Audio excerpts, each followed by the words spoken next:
It's all good. Yeah. What's going on, though, bro? Not a lot, man. I ain't chatted to you for a long time. Boy, I haven't been on these fucking YouTube. Yeah. No, I hear that, man. I hear that. You're going a bit quiet there. I think it might have cut out a second. I think you're back. You there, brother? Can you hear me? Yeah, I can hear you now. Right. No, so I'm trying to remember what your position was in the past. Is that you, Becca? Yes.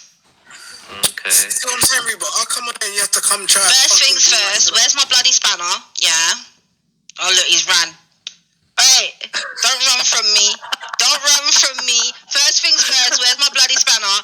Reba, Pick up. You're too worried what you'll do with your spanner, like, you know what I mean? Like, kind of dangerous. No, you know what it is? My old channel has been taken down by YouTube, and I'm trying to regain my people and whatnot. So obviously, when places I had my spanner at, and obviously I haven't got it no more because I'm on a different channel.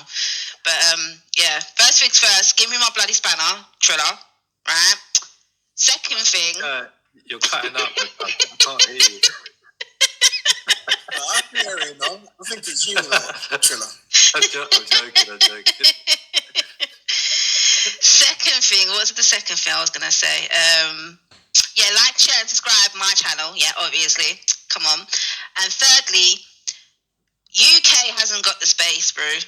Like, people need to be realistic. Do you get what I mean? Like, I'm all for, obviously I'm not in the UK no more, but it's no longer my problem. But I think it's all good, obviously, taking on people and looking after them and whatever. But if you can't look after your own first, how are you meant to look after other people? See what I mean, Ghost, bro? Even Becca had to leave. They had no room for her, bro. You know what I mean? You want 5 more million people to come down. Mad thing. Bro, I was sitting in temporary accommodation, right, for 6 years because the council, Hackney Council, refused to transfer my tenancy to a different council. And it's a simple thing. All they had to do is pick up the phone and call the other council and go, oh yeah, we need to transfer this tenancy over to you guys, blah, blah, blah, blah, blah. They couldn't even bother to do that. Do you know what I mean? Like, and not only that, when I had to leave my place in Hackney due to safety reasons because of the baby dad and whatnot, I weren't put in no 3, 4, 5-star hotel with 3 meals a day or whatever they're saying. Do you get what I mean? I was stuck in East Ham in a crappy B&B above a pub. Sorry, Reebok. That was run down, disgusting, with 2 young children. I was actually on here first before you came on. I was actually... So go on, Vida. Go on. Sorry, my bad. I just thought I'd point that out. Like, the show, yeah. True, I'm a kuffar now, and you know, it's one of them ones. But yeah, I can't. I wouldn't do that. Come on, you know me long enough to that. No, I wouldn't do that. No, what was I going to say? I was just trying to figure out what Trilla's position was in the past. I think he was pro these people coming in. Is that right, or yeah, you kind of generally, yeah. Generally speaking, I was on the opposite end of the spectrum in terms of like having that kind of, you know, kind of hippie kind of viewpoint where, you know, like just help as many people as we can, so on and so forth, right? But then I just felt like, you know, this is an issue that's just been prolonging and getting worse and worse in terms of like, you know, how many people can be sustained in this country, you know, coming in. And, you know, are we encouraging it, you know, by not actually trying to send people back and so on, as in like a substantial amount of people to deter that from happening in the future? So do you remember, like, for 8 years, nigh on 8 years, Trilla, I've been saying the same thing. Before all of this was going on, I've been saying that I wanted to see a pause on all immigration, whether it's legal or illegal. I've been saying this since Respect days, you get me? And this is the reason I was saying it, because look where we're at. And the issue is that this backlog, I hate to to even imagine what this backlog is now. But it's going to take a military kind of effort to get it dealt with, even the tip of the iceberg. You get me? And this is what I think is going to happen, right? The government are going to turn around because they can't deal with this backlog. Do you know what they're going to do? They're going to have an amnesty. So all of these people that who are illegal in the country, etc., etc., they're going to turn around and say, "Listen, we'll have an amnesty. All of you come forward now. We'll let you all in. We'll give you citizenship." That's what I feel the government's going to do, and that can you imagine the travesty of that happening, the thought of that happening? Like Reebok saying, "Look what she had to go through." Like a parent with a child, with children, not a child, children living in a fucking B&B because of the housing issue. So, but I'd like to raise this point, like I wrote in the comments. Yeah, there's more refugees. Apparently, this is. I'm not. Maybe you could Google it, but I heard this the other day. Apparently, there's more refugees in the UK than there are military personnel or soldiers, should I say? Now, if that's not an issue of national security, I don't know what is. Well, I think I mean, my general kind of like viewpoint on that straight away would be like, well, there's always going to be more people than there are going to be soldiers in any country. I would be worried if it was the other way around. I mean, unless you got like some national kind of like, you know, thing where everyone has to be a soldier at some point. But yeah, like when it comes, you know, I don't know about when it comes to just asylum seekers. Why do you think that is an issue there? Then, but hold on, wait. Let's make this distinction, Trilla. Right. So you've got normal citizens of the UK, yeah, and obviously they're going to outnumber the military. However, we're specifically speaking about illegal refugee or immigrants coming into the country that are unvetted, right? Male, 95% of them are male, of fighting age. Yeah. Now, if that's not a national security issue, like it's literally. So what I said to somebody the other day, I can't remember. On top of that, there seems to be a lot of evidence that these people that are coming here illegally was already trained as army or whatever, armed forces, whatever you want to call them, in their countries. On top of that, any mosque that has been searched all over Europe and whatever has been found with massive caches of like AK-47s and whatever. You've always got to have in your mind that the mosque or whatever translates as Darul Harb, House of War. Now, you don't really find churches being searched and found massive caches of weapons or whatever. So, if people remember when the riots was happening or whatever, you've got a copper telling a mob of armed men to just simply go and put the weapons back into the mosque. Yeah, we're not here for you today, blah, blah, blah, whatever. Just go and put the weapons back in the so-called holy place. You've got to look at it for what it is, realistically. It's good to hear. I mean, I think Buddha's mixed race. Becca is a convert to Islam and whatever. It is good to be hearing people at their perspective, their opinions, etc. So what I said to somebody the other day, I can't remember, well, a few months back, I think it was. I said, and obviously Trilla's from a Sikh background or whatever. I'm liking the new, you know what I mean, the new fucking outlook people are having or whatever. That's with Trilla. I mean, by the sounds of it, Buddha has been saying this for years or whatever. And I know Becca had them viewpoints at least a year ago. So people are seeing it with their own eyes. You know what I mean? I don't think any of them people really would say anything good about Tommy Robinson or whatever. You don't need to. It's not necessary. The fact that people from all these different cultures and this, that and the other are seeing it for themselves, that's all that matters. What's the current number at the moment, Trilla? Are you aware of how many refugees there are, or asylum seekers in the country? So top of my head, I've been looking at the numbers. I think it's about 1 million. It's about, it's definitely between 500,000 and 1 million, but I think it's about 1 million. Let's go with 1 million. All right, cool. I think that's a conservative number, but let's go with 1 million. Now, I'll ask you the same question, Trilla, that I asked the person the other day, a few months back. If 1 million people turned up one night at your shores, what would you call that? An invasion. An invasion. There you go. Yeah. So there's 180,000 personnel in the UK military, I think. Yeah. 2025. Yeah. Yeah, that's true, but not all of them are trained to even hold a gun. Never mind, be like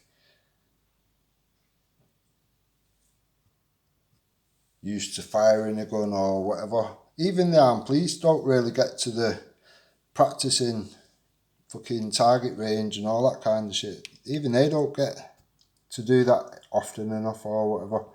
I think... No, I'm not even going to go into that, to be fair. But yeah, check these things out for yourself or whatever. For my mind, if 10% of the people that have come here illegally decided to do some madness or whatever, it would be quite uncontrollable. Military, I think. Yeah. 2025. Yeah.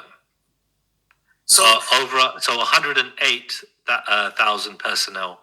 Okay, no. Right, so I've got about 180 UK forces. Yeah. Yeah. So you see my viewpoint. Yeah.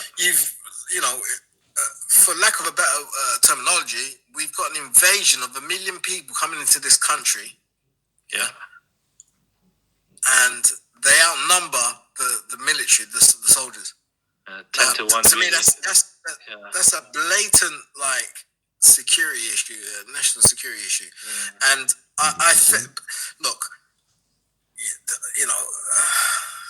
I'm trying to do the whole Buddhist thing here, yeah. But look, somebody in the military, in the government, definitely Starmer, should be done for treason. Mm-hmm. There is no. Well, funny you should say that. Pendragon's, now CMW, actually did a citizen's arrest on Khan, K, and about 4 or 5 others or whatever, charges including treason. Now, why the CPS decided not to go against it, not to run with it rather, and say that there was not enough public interest in it, in dealing with it, you'll have to draw your own conclusions. Who related to those people with charges on them was in the CPS at that point in time, where you could make it go away? These things are not hard to work out realistically. It's gone past this whole negligence. You can't be that stupid or that, it's got to the point, in my opinion, it's treachery. The guy's a traitor. The people within the... Did you hear the one about they wanted to make it secret about the Afghans? They wanted to bring, 7,000 Afghans over, but there's somebody leaked that information, but they wanted to keep that quiet. To me, that's treachery. That's what the fuck is that? But anyway, let me mute up. Let Reebok jump on and do a thing. Yeah, I hear you. I mean, just to sort of on that point though, literally, where I do feel like, where cases like Becca spoke about, I think we need to prioritize, right? Well, I think we should be prioritizing our own people in this country that are already here, right? And, give them better, accommodation, treatment and so on, right? Before we're going to, open up our doors and help the rest of the world, otherwise it is going to piss everyone else off, and rightly so. I mean, it's not a case of I've heard people being said, "Oh, you're jealous because they're living in 4-star hotel." Forget that. The amount of money that's been spent on housing these individuals, right? And again, I can't put the blame at the feet of these people. I put the blame at the feet of the government. We British citizens, me, you, and everyone in the chat, we don't control the borders. We trust the government to do that. And they've completely failed. Not just once or twice, consistently. Can't say that I'm surprised though when it comes to the government's failings. We're always let down by the government in some way, shape, or form. So I'm not surprised there at all. But I do see something similar happening with like America, with like mass deportations at some point, maybe. In this sort of a similar way, and I think it might actually be really bad. Whether it be, I don't think it'll be under this government. It might be under the next government, the next 4 years. But I don't know. See how it goes. Even France don't want these people. Yeah. Like, think about the amount of money that England is sending over to France to control their own border, and they still don't want to do it. Yeah, that's just a lot. They're letting them in. They're literally been like I think it's only recently. I think I've seen recent stories recently since Kia went over there to break another deal with them or whatnot, that they've started to destroy the boats and whatnot. But that's only recently. Before then, I don't even. You'd have to Google it, but it was a lot of fucking money England was sending over to France to control their own border. That is ridiculous. Yeah, it's just mad. I mean, we got a navy, right? Like I just don't see. I understand it all comes under the ECHR, European courts, and everything else, right? But and the maritime thing where they have to look after people, that are literally sort of stranded at sea, kind of thing. But this is just getting mad. It's like they must be able to figure out some sort of loopholes to sort of protect our shores, because they're using loopholes to get in. We should be able to find some loopholes to keep people from coming in at the same time, So I mean, it's not like we're one landmass, but like you've got mainland Europe and then you've got England, which is on a tiny island. Like England's a tiny island. Yeah. Obviously, it's not dramatically tiny, but it's still a small island. Yeah, I don't know why people think that England can literally take all these people. Like, England is literally bursting at the seams. If England can't house people that are born and bred on the land, how are they going to help other people? Correct. Literally, I talked to Ghost about having, there'll be like more slummy areas and so on. I mean, you already got tent cities in France and things like that. I think those kind of things are propping up in Ireland. And when it come down to it, yeah, it's just going to get worse and worse over here. And just, I think automatically, the more people you're going to have, crime is going to go up, and, people are just going to be out there trying to, like make money for themselves in whatever way they can. People are just going to be more, just breaking laws and shit like that. It's inevitable, isn't it? An influx of people, you're just going to get more in any regard, isn't it? And if you're not introducing them in work, because of the backlog of, with the paperwork and everything, then it's just going to hurt our economy. It's not fit for purpose. No, it's not. So this is. Do you know what I mean? Like, and that's the problem. It's been an issue in England for a while now. A lot of things within England are not fit for purpose. Yeah. The legal system not fit for purpose. You know what I mean? Like the immigration, the stuff not fit for purpose. There's a lot of things in England, and it's been like it for a while. And like you said, it's not so much the people that are coming here or the people that obviously live in England or whatever, but it ultimately falls down to the government. This is why I don't vote, Trilla. I've never voted because none of these fucking MPs are for the people. They never have been, never fucking will be. No, I hear you. I voted once, and I've always been Labour, but I voted once for Tories because one of my like friends of the family was a Tory, and we were kind of like supporting him to become MP. So, I kind of voted then. But outside of that, I've never voted either. You know, I'm just like, it's not going to make a difference. No, it isn't. They're all fucking assholes anyway. You know, whoever gets elected is going to fuck this country up one way or the other. Yeah, it's all about lining their own pockets. Yeah, but I do agree with somebody else talking about, like, I think it was on Danny Roscoe's I was listening to, about voting for the best MP that you can have for your area. I mean, that is generally what we do, isn't it? Yeah, so we're just voting for the best MP. You know what I think? I think that I've heard some of the Americans say it before, mainly the black Americans, about withholding your vote. That's what England should start doing. Withhold your votes. I mean, I don't know the process. I don't even know if there is a process. It's something we should look into. But if people stopped voting, what the... We could go one better than that, to be honest, Becca. People that have to speak to CMW, Nathan or Gary. They'll do it justice. So, yeah. There is options we can use. There is things we can do. There's lots of things we can actually do to make the government kind of listen to us as the people that fucking put these cunts in power or whatever. People have to remember we're governed by consent.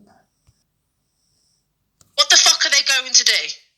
No, that's a very dangerous path to take, because what will happen is this, right? So you've got Group A and you've got Group B. Now, if Group A withhold the vote and Group B organise and vote for specific parties that they're within their interest, then you've automatically put that group into power. Do you understand? Yeah.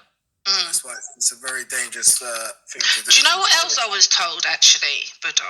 And I didn't know this, right?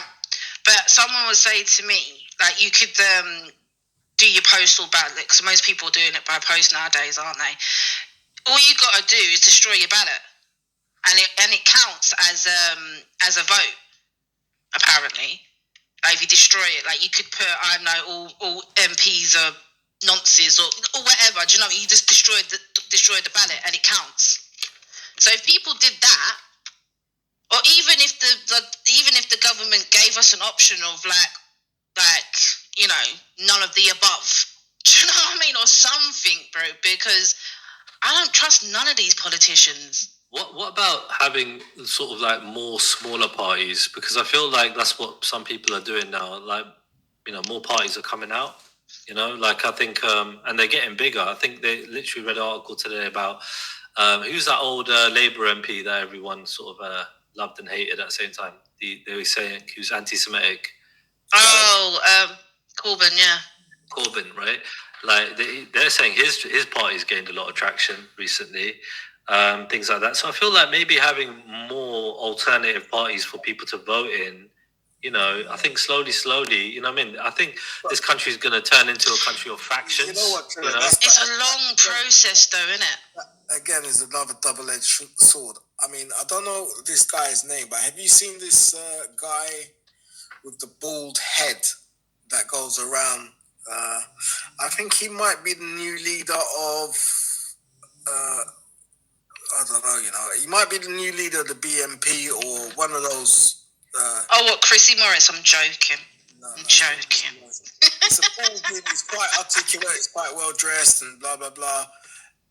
Now, he's the new... Like, people like that are the new faces of the far right, the real far right, not the people that, you know, object to certain things. The real far right have got a new image. And their image is... you know, being proactive, being, you know, taking care of yourself, blah, blah, blah, blah. That's the new image. Now, that's an appealing image, right, to certain individuals, okay? Those ones that have been disenfranchised are going to look at that and find that appealing. Now, when you have small parties like that, certain people are going to say, right, I'm going to vote for this small party, I'm going to vote for that small party. People are going to start voting for all these new avant-garde, new small parties as opposed to the big mainstream parties, and that's where you might find extremism creeping in. Look at what happened with Marine Le Pen. Look what's happened with Italy. Look at with all of these different places. Even Brazil had a far right government going on. So it's a double. Didn't the Netherlands also? I heard the Netherlands also had that far right guy that won over there. But with reason. So this is the thing, right? So if all of these countries are getting far right governments, there must be a reason for that, right? They're not just going to start getting them for no reason. There's reasons behind it. So for the people that turn around and say, "Oh, racist this, racist that, racist this, racist that," there's got to be reasons for these people getting into power. Do you know what I'm saying? Yeah, no, there are. I mean, if you look at countries like Poland and so on and so forth, I mean, they are generally kind of like just shutting the doors, isn't it, to like, a lot of people, especially towards certain communities. They're like, look, we're just closing the doors, and it's a thing where like, I think they're just trying to protect their country as best as possible from, because again, Poland's got a lot of issues in terms of unemployment and so on and so forth, and again, other countries surrounding that. How relevant is that? Sorry, how new is that information you've got? Because I'm hearing Poland's doing really well. Like it might be okay.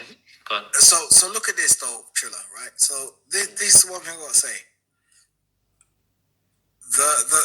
The Polish government, the leader of that government, right? I don't know if they've got presidents or prime ministers over there, but he's an out-and-out self-proclaimed racist. He doesn't have an issue with that, right?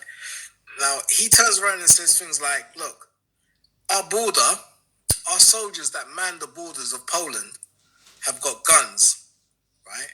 And they've just been given the shoot to kill policy, which means if you try to get into Poland, our soldiers will use the bullets and shoot you. So don't bother coming. Mm-hmm. That's a very strong message. Yeah. And again, I think with their unemployment rate, it was 3.3% this year. Last year it was 2.8%, so it is on the increase. But it is still very low compared to the other European nations.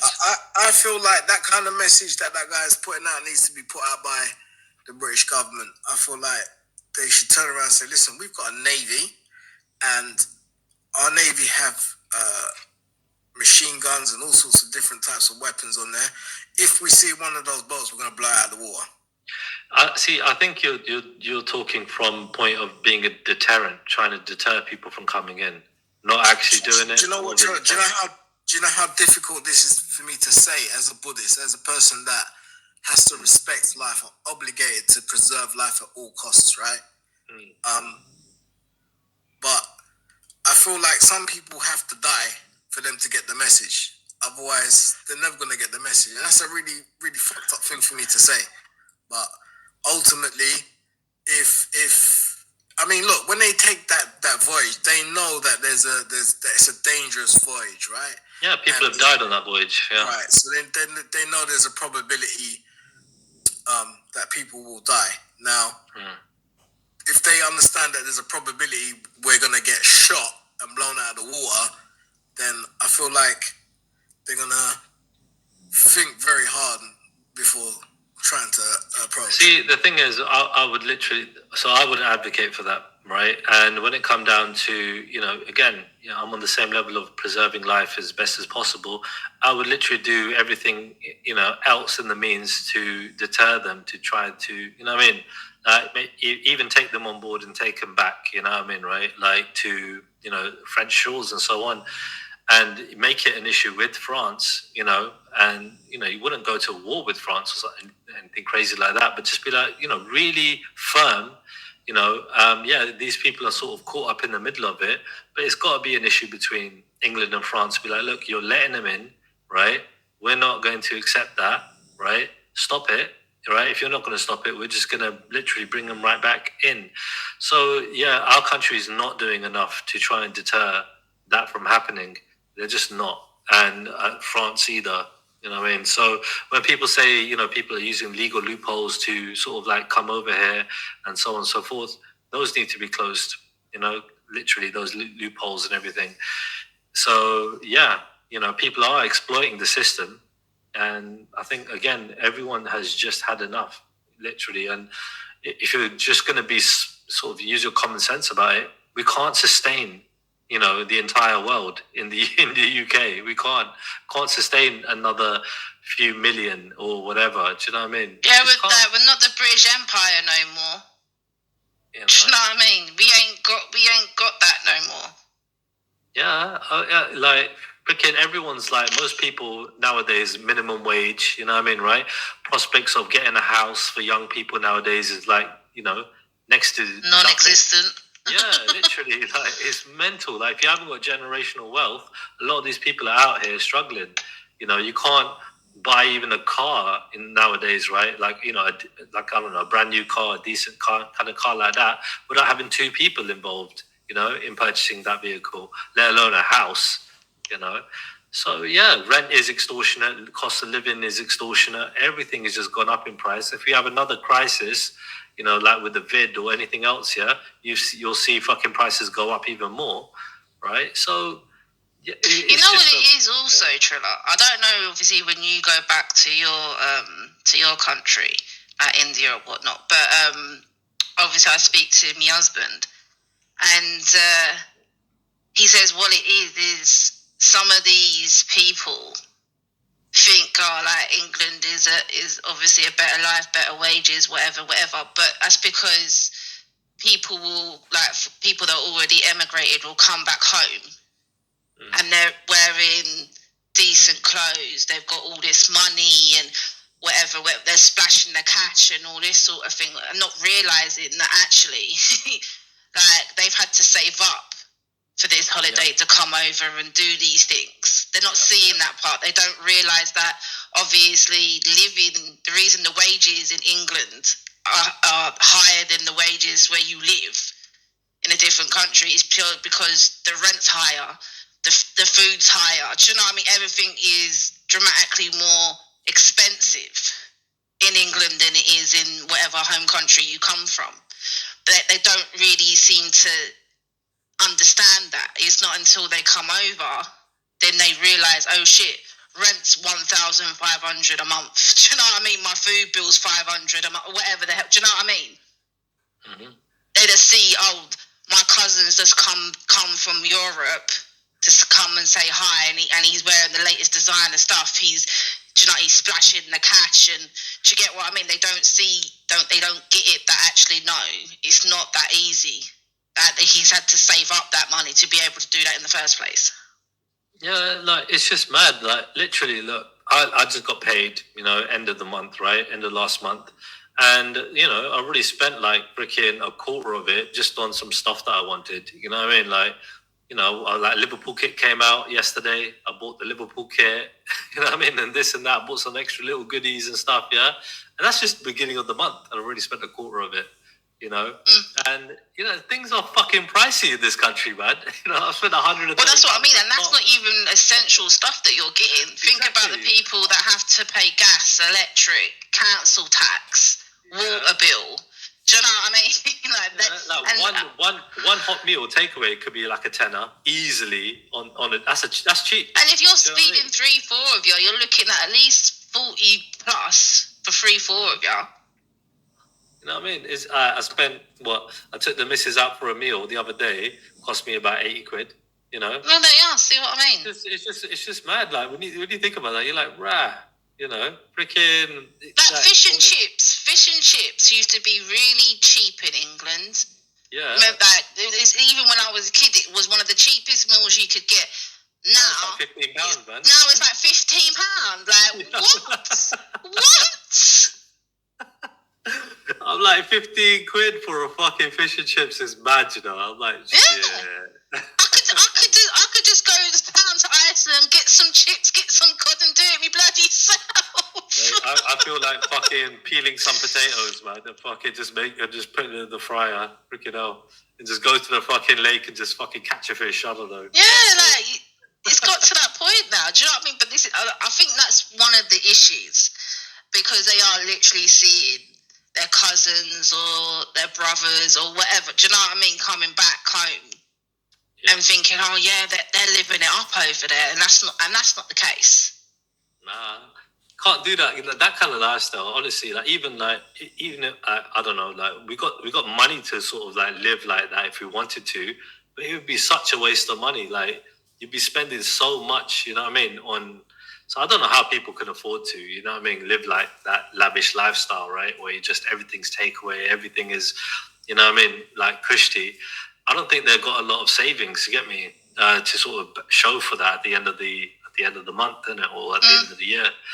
So I just don't think it's smart. You got to really and truly, if you want to make money in this country, you got to be really tight. I think Buddha, when he was talking when I listened to him a couple of years ago or something, he was saying like stuff like when he was going through hard times, he was just, you know, sort of like living out of a car, right? And just sleeping in the car, going to work and going to gym, whatever, shower up and everything, and then just back in the car. You know what I mean? Save on rent, and then you got enough to get on the property ladder. Something like that, you know what I mean? So I mean, yeah, there's a few stories like that. Yeah, there's a few stories, and it's ridiculous. It's like my eldest is obviously, she wants to buy a house. She's obviously going to be 21 in December, and she wants to obviously buy a house, get a mortgage and whatnot. But obviously, she's got to save at least 20-30 grand for a deposit, for a down payment. Do you know what I mean? To even be able to do that, obviously to get a cheaper mortgage rate. Yeah, it's near impossible to do stuff on your own. You got to be a couple at least, and if anything, a family unit to sort of help out, you know, with everything as well. So people that are, you know, have kind of small families or are single, things like that, they're going to struggle, you know. So I really and truly feel for the men as well, especially. And with AI coming in, because obviously the men are, you know, sort of burdened with, you know, having to, you know, I mean, look after everything, you know, have the means to look after a woman and so on, raise a family and all that, right? Sort of the protector, in it, of the family. And with AI coming in, right, and that's going to take a lot of jobs as well. Like a lot of jobs that a lot of people, you know, are just going to be taken over now by companies pushing AI to do the jobs for them. They'll be able to do like, you know, what 100 people would do. AI would do that one time. You know, so you just get one or two people to just control the AI, and that's it. You know what I mean? You're done. They're using AI to do everything. So it's mad. It's like this country, and again with more people coming in, what the fuck are they gonna do for work? You know? Well, this is it. I mean, people are already complaining about the unemployment rate. Do you get what I mean? What do you think is going to happen? That unemployment rate is just going to keep rising and rising and rising. Yeah, exactly. What is it? Let me just check what the unemployment rate right now is in this country. So, hold on. Unemployment rate UK. Let me type in England.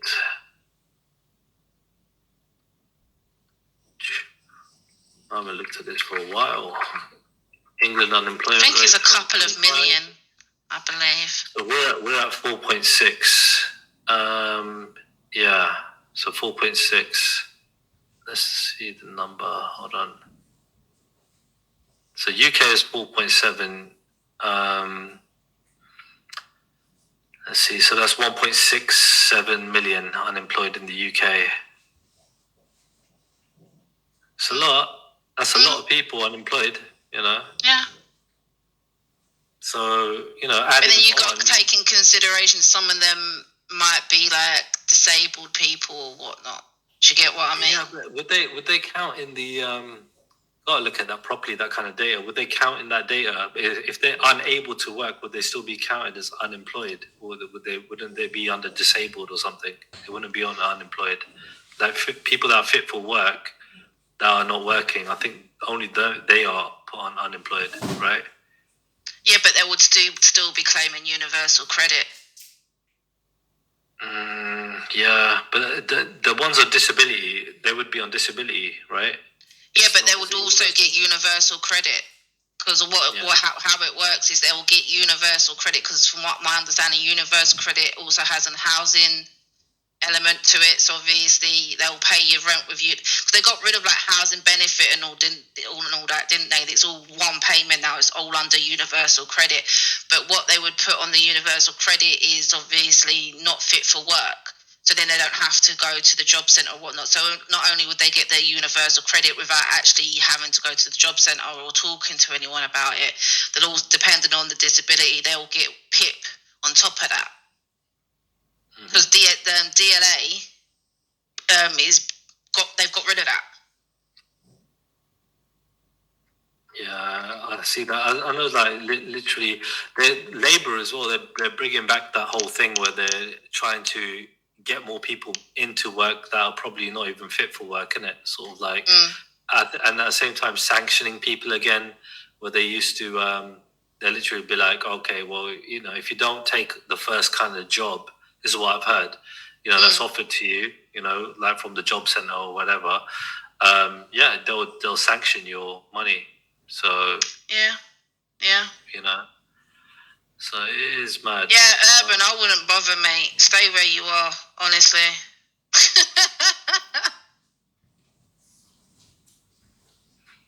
There's disability count as unemployment. Let me type in UK.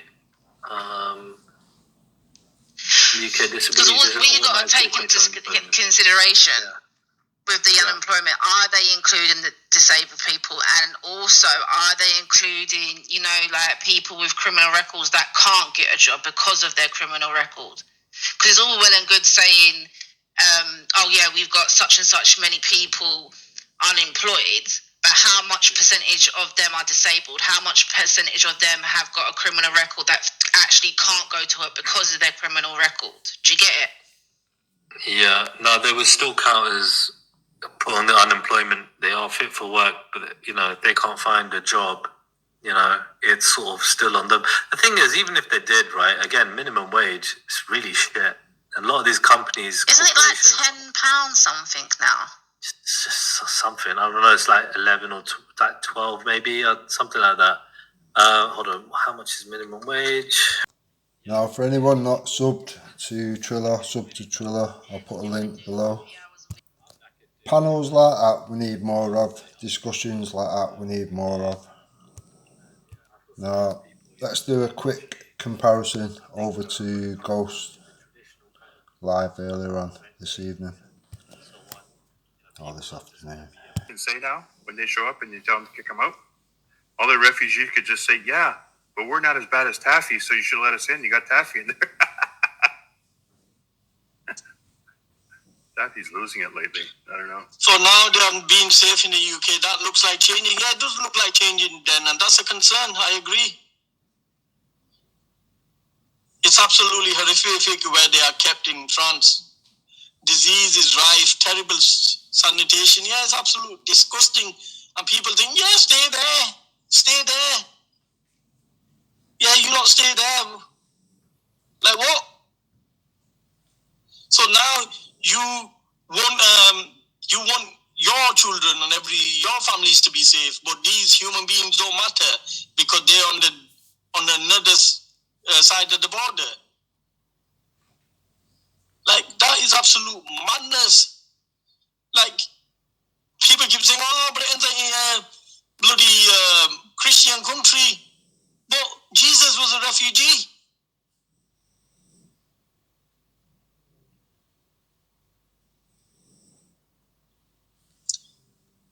There will be a day not far from today, they're seeing how unsafe they are here. Yeah, of course, yeah, we're seeing the rise in extremism between some of the public in the UK. We've seen that. We're seeing it every day. We're seeing the rise of extremism where decent people like Trilla, Becker, and Buddha are buying into this stupid rhetoric of saying, oh, when's enough enough? What number can we put on it? What do you mean put a number on it? Why would you put a number on human beings? It's like telling people, oh, you should stop having children now. What number should we stop before we get people to have more children? No, it's part of life. It's a circle of life. You can continue forever. Yeah, but isn't there a law that if because I think there is in Canada, that if somebody from another country came to Canada, and I think it took a year to get your citizenship and all that, because I knew a guy from Greece who did it, and he had to go back to Greece every year to maintain that or whatever, back and forth. But if I'm not mistaken, he had told me that if he gets caught committing a fairly serious crime in Canada before he gets his citizenship, it's an automatic deportation. So I don't know if there's that in the UK too, that if you're there before you get your citizenship, if you get caught in illegal, something serious, you get deported automatic. I don't know. That's in the UK. Yeah. I think in Canada. But I didn't really listen to all of it because once I jumped off, that's it. I had things to do, so I didn't really listen to it after that. So I might listen to it later if it's still live. But yeah, I just disagreed the way you was talking about your own experience, and somehow I didn't see the relevance that had to do with the refugees that are coming in. Obviously, your own experience is a shame on the government and the way they dealt with it, but that doesn't mean that they shouldn't treat these people decently because they didn't. Does it mean that they should put these people that have come here illegally to the front of the queue ahead of people like Becca? I don't think so. Treat others decently. Like, I just don't agree with that. Was she on the dinghy going to Morocco? Just kidding. Yeah, but there's been attacks on women and children from people that are born and raised in this country. Yeah, so are we saying because the immigrants that they're not going to have certain behavior that's likely similar to those that have been raised in this country?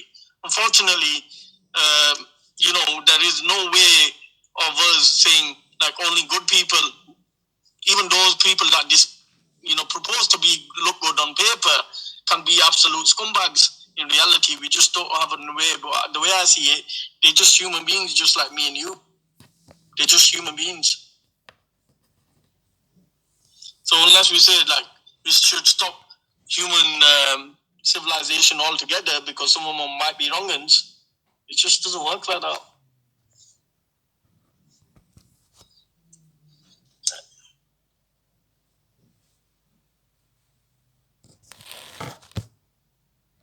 So now you're promoting women to have children when they can't afford. I never went into the financial aspect of anything.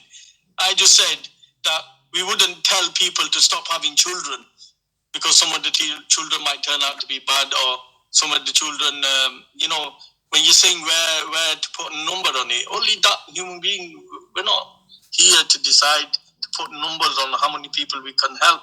We can help as many as possible. England is massive. Britain is massive. Don't let them fool you and tell you, we're full. They were saying full when our grandparents came over here, Trilla. They were saying we're full. We don't need you people. You people are this, you people are that. Now, they've turned it on other people. But never forget what some of these people were saying about the communities that were coming here. That we're full, we don't need you, you're taking our jobs, you're taking our women, you're taking our this, you're taking our that, you're taking our houses. I heard Jedi say this the other day and I thought, yeah, he's right. He just said exactly. He said, look, I grew up in the 70s and 80s and people were banging on about immigration then. And now you're banging on it, but now you're saying, it's nothing to do with color.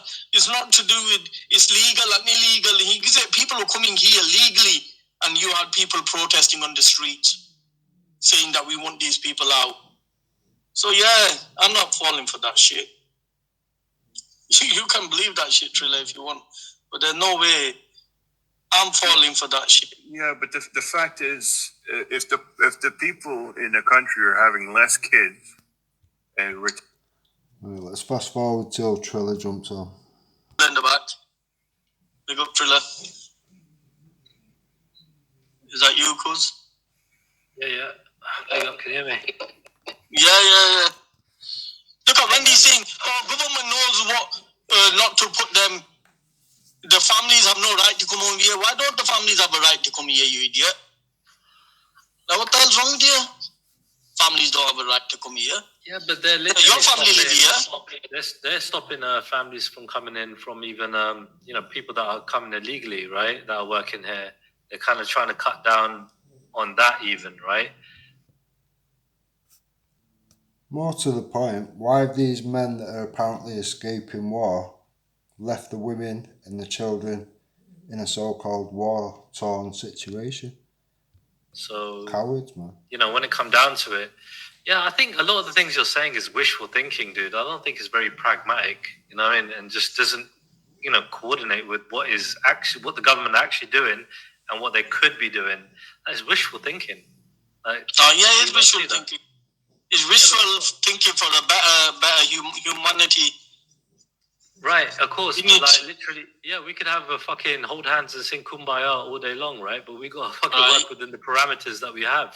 The parameters that we have just won't fucking have that world that you're talking about. Not for a long time. Not you know what I mean? It's not going to happen. It might not happen, but we can strive it to happen rather than to stop it happening. Or like the whole point of humanity, especially if you believe in one creator, is to have a better way of life for everybody, not just for a certain selected few. So do you think literally I don't know, this is one of the best countries in the world right now to live in? Or, I mean, you were born here, bred here. Like, how do you feel about this country? Yeah, I think it's the best country to live in, personally. Yeah, so I would agree, right? But when it comes down to what you said about, how people are treated, we should be more hospitable. I mean, literally, if you said we're the best country out here, then surely we're the most hospitable people out here. No, we're not. No? Being the best country doesn't mean that the people, the negatives of the country is the hospitality side of it. If I was to pull out the bad bits. We're letting to people. How we? No, but if we look at it, hospitality towards immigrants, it's been majority being. If that was the case, why would we have all these people literally putting their lives at risk to get here? Not being funny, but we've got nearly 200 types of people here from all over the world. They all come here for what? For what? Racism, right? Secondly, is the immigrants have had to work. You cut out there, I think. Yeah. No, but I would just disagree, honestly. Freaking, when it come down to it, yeah, cool, immigrants, right? No issue with immigrants in general. When it comes down to how many people we can actually help in this country, if we can't help, the people already in this country, how on God's earth, how in God's name are we going to help everyone else? When we can't even help ourselves. I mean, rule of thumb, right? Help yourself before you want to help others. Do you know what I mean? So literally, just going on that, being pragmatic, just being logical, it won't work. Letting in more people is just not going to help anybody. It's not going to help the immigrants. They're going to be stuck in the system where literally, let's just say they get their stay and then they can't get a job and then they're stuck in the system. And then they see other people coming into this country, right, fighting for the same jobs that they want, that they can't get, right? Then they're going to be like, well, there's too many people coming in. We need to stop them from coming in as soon as they get their stay. So it's just that endless freaking cycle, and it won't stop. So people will change their minds based on their circumstances, right? Well said, Trilla. So yeah, I just don't understand why he doesn't get that. Yeah, Anyway, I'll jump back on when he comes back. I can guarantee you they got off their ass and went and did it. Oh no, let's send the stream legs here. I'm just kidding. I don't know, he left whatever. He said he'll come back. Jump back on, man. Having a decent conversation. Yeah, Wendy, hope not hate Wendy, private detective and all that bullshit, undercover. Last time you said, the reason why you left Mandy Mosley's group was because they were giving information to me. Remember? That's how you got back in with Gummy Gang. You had to use me to back in with them. Yeah, very true. Yo, 3 versions of events up to now we've heard. 3 stories, 3 fucking bullshit campaigns from Wendy. Yes, yeah, so sorry, where were we at? So we were talking about immigrants, right? Yeah. So do you think that these people have just changed their focus on other immigrants when first they were targeting people from our background? No, so I think, right, what you're getting confused or what you're trying to basically stir up and muster, right? One of the two. It's one of the two, right? Either way, I'll give you the benefit of the doubt that you might be confused by it. But when it comes down to it, right, I think there've always been racists in this country that just don't want things to change. There are always people here that don't want things to change, right? And, you know, things that are alien to them, people are, you know, wary of or just don't like, innit, right? So, you know, when it comes down to that side of things, that's always going to be there. And those people back then, from, like I said, 70 years ago, right, and before, you know, still have a similar mentality today. I'm not saying all, right? I think majority of people in today's society, especially in 2025, right, have a lot more accepting, a lot more open-minded, and a lot more sort of like, you know what I mean, had that open border mentality, right? You know what I mean, less racism and everything else, right? Like, you know, than before, like back in the day in this country, especially, and around the world. Yeah, but do you think that's because underneath they're still as racist as anything, but the society has changed now to a point where they can't really be up to it because it'll affect their businesses, it'll affect their livelihood. This idea that you cannot be openly racist no more. You know, tomorrow, if they made a law that these people can be openly racist and it won't affect any way of life for them, you'll see a different thing. But 1 second before you reply to that, Wendy, I've not seen what Den's video are you on about. I've not seen his video. If you've got a video, then we might have a look later. But I've not seen the video that you're referring to. But yeah, when it come down to, like, you know, the racist aspect of it, right? What you're talking about. So we're talking about the economical thing, right? You're talking about, like, well, the racists are using the same argument, right? But the thing is, when it comes to racist hijacking, right? So, and, you know what I mean, things that are wrong with this country, right? Literally, they'll work on that, right? And I understand that, but that doesn't label everybody else who cares about this country, looking at how to make this country better, right, as a racist. And at the same time, you know, I think that we should be more looking at people as to, like, you know what I mean, like letting people in, like, this country, how is it going to benefit the country? And I think, like, 9 times out of 10, it won't, especially when this country is in such a state. When you say such a state, what do you mean by that? Well, again, like, we've got unemployment, right, at about 1.5 million, vacant jobs at about, you know, I mean, about just over 700,000, right? Let's just say 800,000 vacant jobs. So, like, literally, right, we've got to fill in those roles, yeah? And, you know, we've got people struggling, right, on, you know, all corners, right?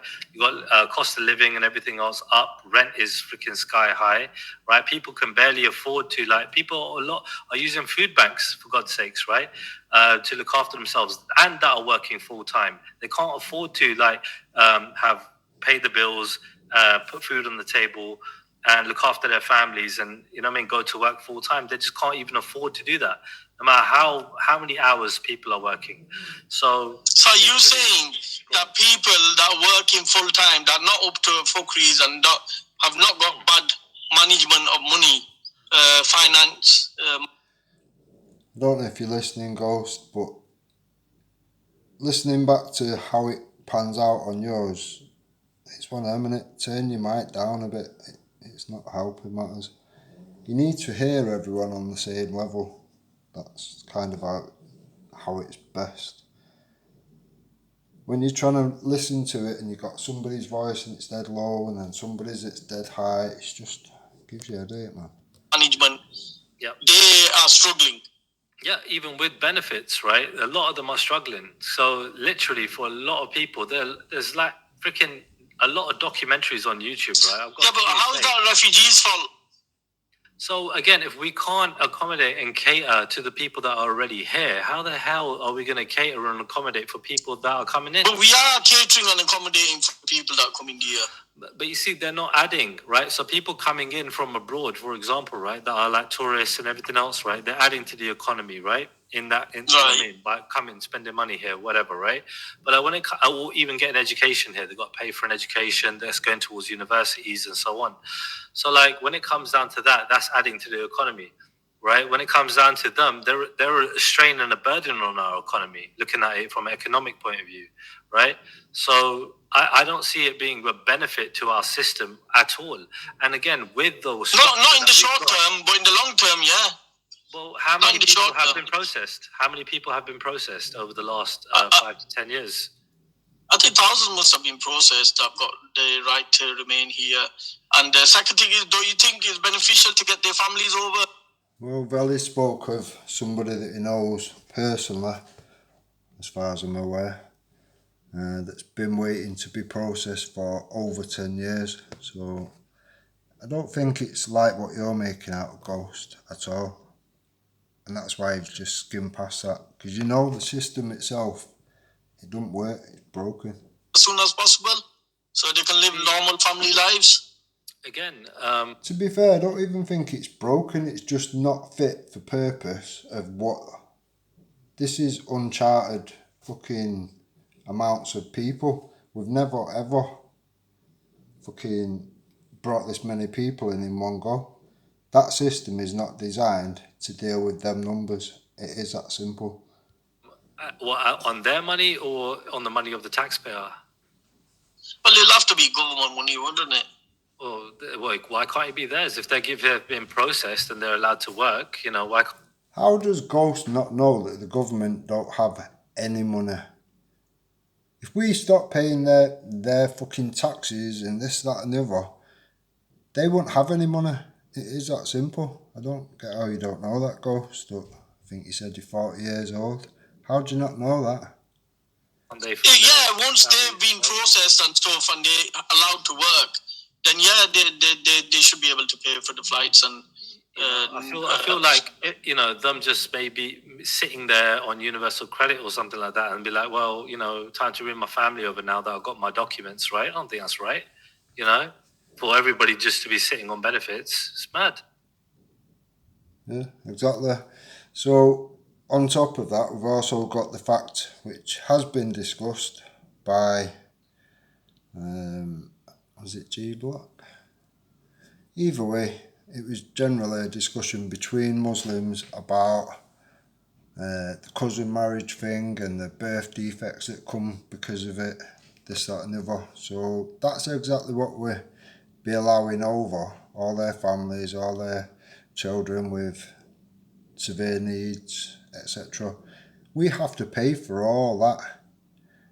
Now, when we're already struggling with all these other things, all the infrastructure's failing around us, what is a bottomless pit of money that you think we've got, Ghost? Trilla's working off common sense, logic and reason. Ghost is running off emotion. That's about it. No, I don't think so. They'll be sitting on benefits. I think it might be. Yeah, I think if we have a good, if we be more hospitable and have more education for those coming in, have a better setup that basically puts some... More hospitable. They're in 5-star hotels. They're being given free fucking memberships to, I think it's JD, gyms, etc. And there's other schemes for them to do so. They can go for days out to wherever they want, whatever theme park, and go with a thing to say that the immigrants here, blah blah blah, this, that and the other, and their family ticket will be like £2 or whatever instead of like £60. These things have already been shown. Not being funny, but when you're being put in a 5-star hotel, being given fucking free food, free heating, whatever, and you're telling the old age pensioners that have put all this money into the country for the whole time that they've been here, oh, you've got to choose between heating or eating this year, then something's not right, obviously. But to ghost, it's fine. Just carry on bringing more in. Straight into learning bits and bits of English, a bit about the British culture, our way of life, and then basically getting them apprenticeship schemes in jobs that will in future benefit them. There's barely apprentice schemes and all that. They've generally fizzled out. They've not really been apprentice schemes or anything like that for fucking years. And benefit the economy, and they can take the country back, because a lot of people are grateful to be in this country, and they'll be happy, more than happy. Yeah, and there's a lot that are not grateful. There's a lot that have been here 5 days or a little bit more, and they're already contacting children trying to meet them for 6. But you don't want to talk about them ones, do you, Ghost? You won't talk about the person that fucking was a refugee that came from Didsbury Mosque and fucking blew 22 children and injured 50 in Manchester Arena. You don't want to talk about that, do you, Ghost? This is the problem. You just want to look at all the what you consider pros and just dismiss any fucking cons to it or whatever. When children are being murdered, sorry, we need to have that discussion. Yeah, because a lot of people are grateful to be in this country, and they'll be happy, more than happy to pay the country back, pay taxes and help the economy. We need to prioritize the people in this country first, right? Yeah, but it's not us or them. This is the situation that the far right have created. They've made it us or them. It's never that. It can be both. All right, have created it, right? I think, right, again. All right, so you're saying that if a person is homeless. I'm not being funny, but the far right consists of Mark Collette and a few useful fucking idiots or whatever. They're not exactly anything worth talking about, realistically. You're just deeming normal random people with fucking normal concerns. Oh, they're all far right. That logic is just fucking a mental illness or something. If we kick one refugee out, that they're going to give that spot to the person that's homeless. I'm saying we should do our best, right, to look after everybody here already. You know what I mean, right? Before we. Yeah, but that's not given. Just because the way I see it is, I agree with you. We should do the best for the people that are living. There should be no food banks. There should reality be no homeless people in the country. But that's a side issue. That's got nothing to do with the immigration. No, it's not a side issue. So again, it's a side issue. So the immigration is right coming out of taxpayers' money, right? In terms of like accommodating them, right, feeding them, you know what I mean, clothing them, right, housing them, right, and so on. A lot of money is coming out of that, right? That money could easily be directed towards other things, right? So could a lot of other money that governments are spending towards whatever. Yeah, exactly. That's my point. But the thing is, again, looking at what we can work on, right? So they're not gonna, like, I don't know, they're already making budget cuts on military here and there, right? And putting money here, wherever, right? But like on this particular thing, right, when it comes down to, you know what I mean, the people, right, coming into this country, right? Again, I think that, you know, the population's increased, yeah, from, you know, the 70s till now, right? And everything else is going to increase with that. We got more problems than ever before. We're barely managing to take care of it. Like take London, for example, and other cities, right? Knife crimes on the rife and everything else, right? And just, you know, crimes in general, right? And adding more people to society, right, is only going to increase more crime. So should people just stop having babies because that adds to the problem? So when it comes down to having children, I think people need to definitely, I mean, more people are having just 1 or 2 children as opposed to like having 5 or 6 children like back in the day. I think that's because of like mostly economical reasons. I think parents that are responsible, right, would choose to literally, you know what I mean, if they can only like cater for like 1 or 2 children. The reason is because our society convinced women to work, or they've created an environment where 2 parents have to work to have a decent life. I mean, generally speaking, I mean, it would be really hard for everything to just be on one person unless that person's got a really good career, a really good job. And even then, you know, if they could fall ill and everything else, where, you know, who's the breadwinner then, right? It is smart to have, you know what I mean, at least 2 people capable of holding down the household, right? If at least. So like generally speaking, I mean, with that logic from Ghost, you would expect to see shitloads of Muslim women at work or whatever, but you very rarely see any, do you? In this climate, right, it really and truly is going to be really difficult for somebody to work on a minimum income. And let's not kid ourselves, right? The jobs that people are going to get into that are immigrants, right, are going to be menial kind of jobs. They're not going to be like, top jobs, right?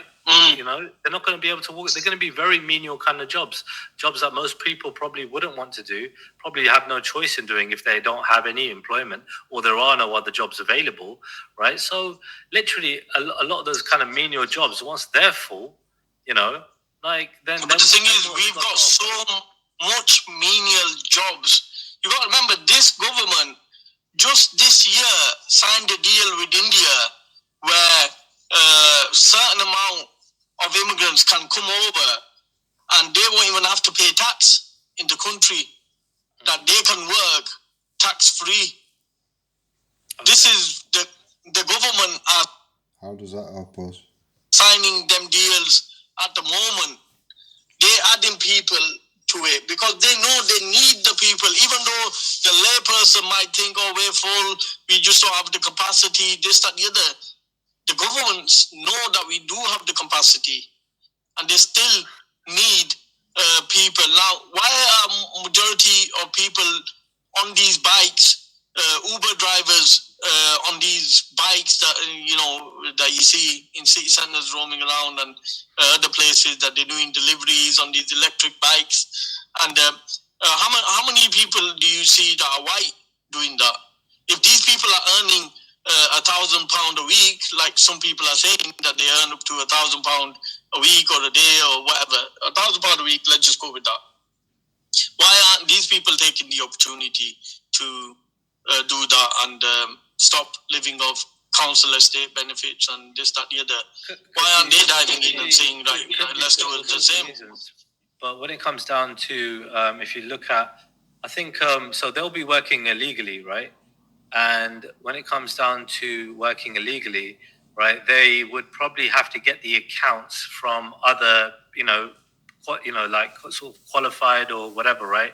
Legal people just say, yeah, people that are working, right, in that industry. They've got national insurance and stuff. Right, so they give their account, right, to somebody. It's like an app or whatever, right? They give their phone or whatever to somebody to basically do the runs, yeah?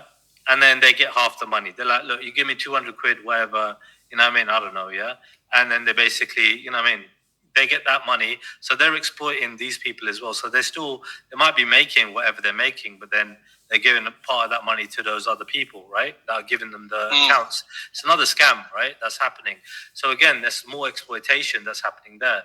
But again, yeah, we can't condone, you know what I mean? Like people working illegally, right? We just can't. Nobody's condoning that, but I'm sort of questioning why aren't people that are natives to this land taking the opportunity because of, like we said, how many people are unemployed. If there's potential there to earn £1,000 a week, then why aren't the people grasping at that? There are various reasons for that. So like I was in between jobs, right, a few years ago. And I basically, when you're in between jobs, right, you have to, not to have any gaps in your CV, right? You have to sign on, right? And whatever, right? So like, because otherwise there'll be like gaps in your CV and what were you doing, blah, blah, blah. So like I had to sign on for a bit and they were offering me certain types of work and I refused to do those types of work because I was like, that's not what I'm trying to get into. And it takes a bit of time to get into whatever you're trying to look for. You know what I mean? Sometimes you got to apply fucking 50, 100 times, right, to get what you want. So, and sometimes whatever, innit? Like, some people are just there to just try and make any kind of money, whatever. So literally, like I personally wouldn't want to do a job that I'm not suited to. You know what I mean, right? It's not that it's too like me. I couldn't do them. I couldn't do them delivery jobs, especially when it's winter and not bloody bike. Have you seen them guys? Yeah. The literally bikes have got gloves sewn onto them or somehow onto them that they put their hand in there. So when it's snowing and shit like that, it's fucking hardcore job that these people are doing, man. And them bikes are not light. Them electric bikes, they once they charge work on electricity, but at times when they're not, they're heavy as well because because they got a massive motor in there. They're heavy bikes, and it's not an easy job. It's not an easy job for people to do. But at the same time, look, this is what it will come down to, right? Like people just working cash in hand, right? Getting whatever job, because there are, builders and everything else. A lot of people will be out there to exploit them, right? And they'll take the risk of, obviously, if they get caught employing people, right? That aren't legal to work, they'll take that risk. Yeah, it's a massive fine. It's a massive fine. Right. If they get caught, right? But like there are places that take them. Do you know what I mean? There are loads of people that will take them. And the thing is, when it comes down to it, right? People obviously they're making the money in it. Those guys that are giving them those opportunities.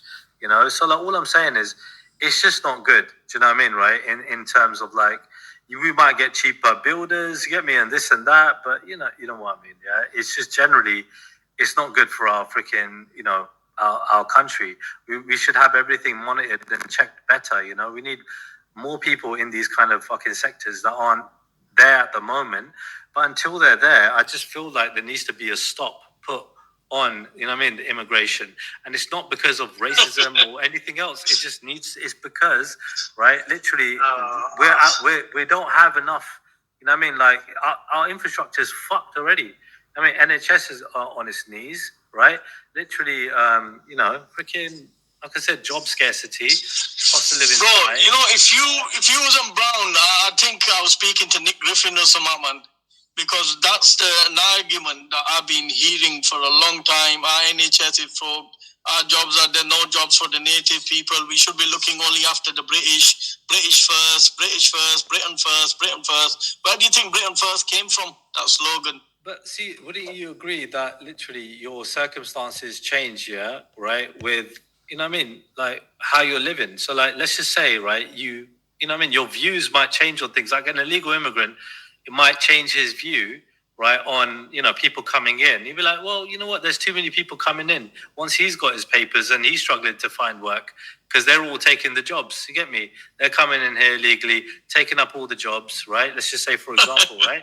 And then he might be like, well, bloody hell, there's too many people coming in. Don't you think that's a possibility that they might change their view on that once they? No, I think they can get radicalized.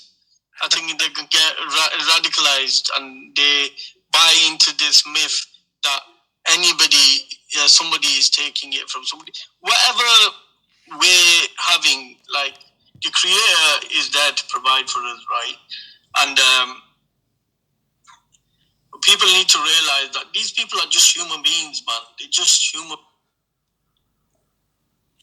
If you're going to rely on fairy tales and myths and fucking whatever to sort out a very fucking obvious problem, then best of luck with that, I guess, or whatever. We need to have common sense, we need to have logic, and we need to have reason. It is that simple. If you can't look after the people that are here already, or the people that have arrived in the last 10, 20, 30, 40, 50, 60 years or whatever, then it's just common sense. You shut the border, you don't allow any more people here until we can look after our own people, whether that be people that came here with the Windrush, people that came here when Trilla's family arrived, people that ghost parents, grandparents arrived or whatever. Until you can look after everybody that is actually, ties to the country, etc., then it's just common sense. You can't just keep letting more people in. It's not possible. You can't build houses quick enough for these people that are already arriving. They've already took up most of the hotels. There's been people pushed out of where they live to house these fucking HMOs or whatever they're called. Do you know what I mean? It's mad. Man, they're just human beings that maybe came from war-torn countries, might have seen a lot, might have lost family members. They come to a place and we can't even be decent to them. Like, we put them in hotels and then we get a bunch of... On a real want to know, where do you think, do you think the majority of these people, when you're talking about war-torn countries, I'm guessing a lot of those countries are like Muslim countries, right? That are going through war and everything else, right? Not necessarily. There are probably a few other ones as well. Muslim country or something, because I've heard a lot of... Eritrea, Nigeria's kind of split with Christians and Muslims, and I don't know about Eritrea though. Might be split as well. But for me, it's not even about religion; it's about humanity. Who do you think the majority of, what faith do you think the majority of people believe in that are coming in claiming asylum? Do you think? Well, to be honest with you, it's hard to say. I would say it's not hard to say.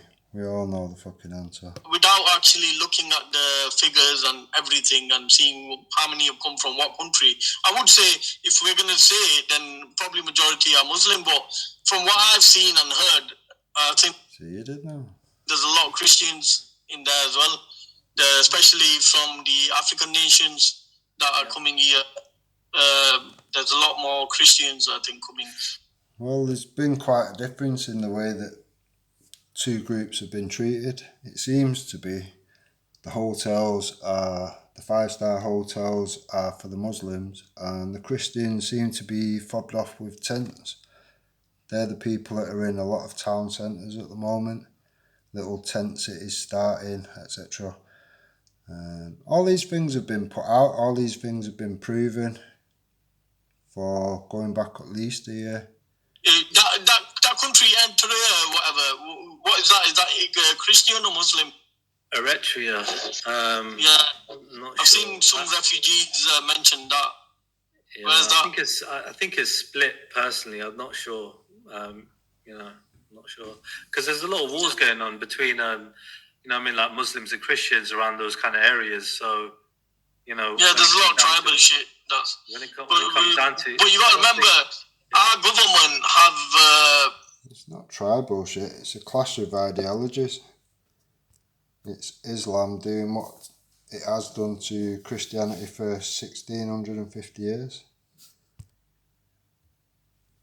Like, supported a lot of these unrest in certain countries by supporting the domestic T's or rebel fighters or whatever you want to call them.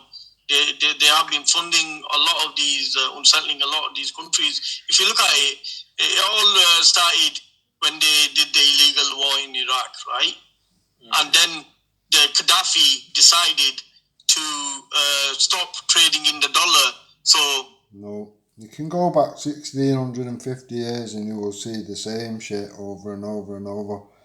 We didn't have any governments back then. So your foreign policy bullshit is just bullshit. Britain and everybody supported the rebel fighters in that.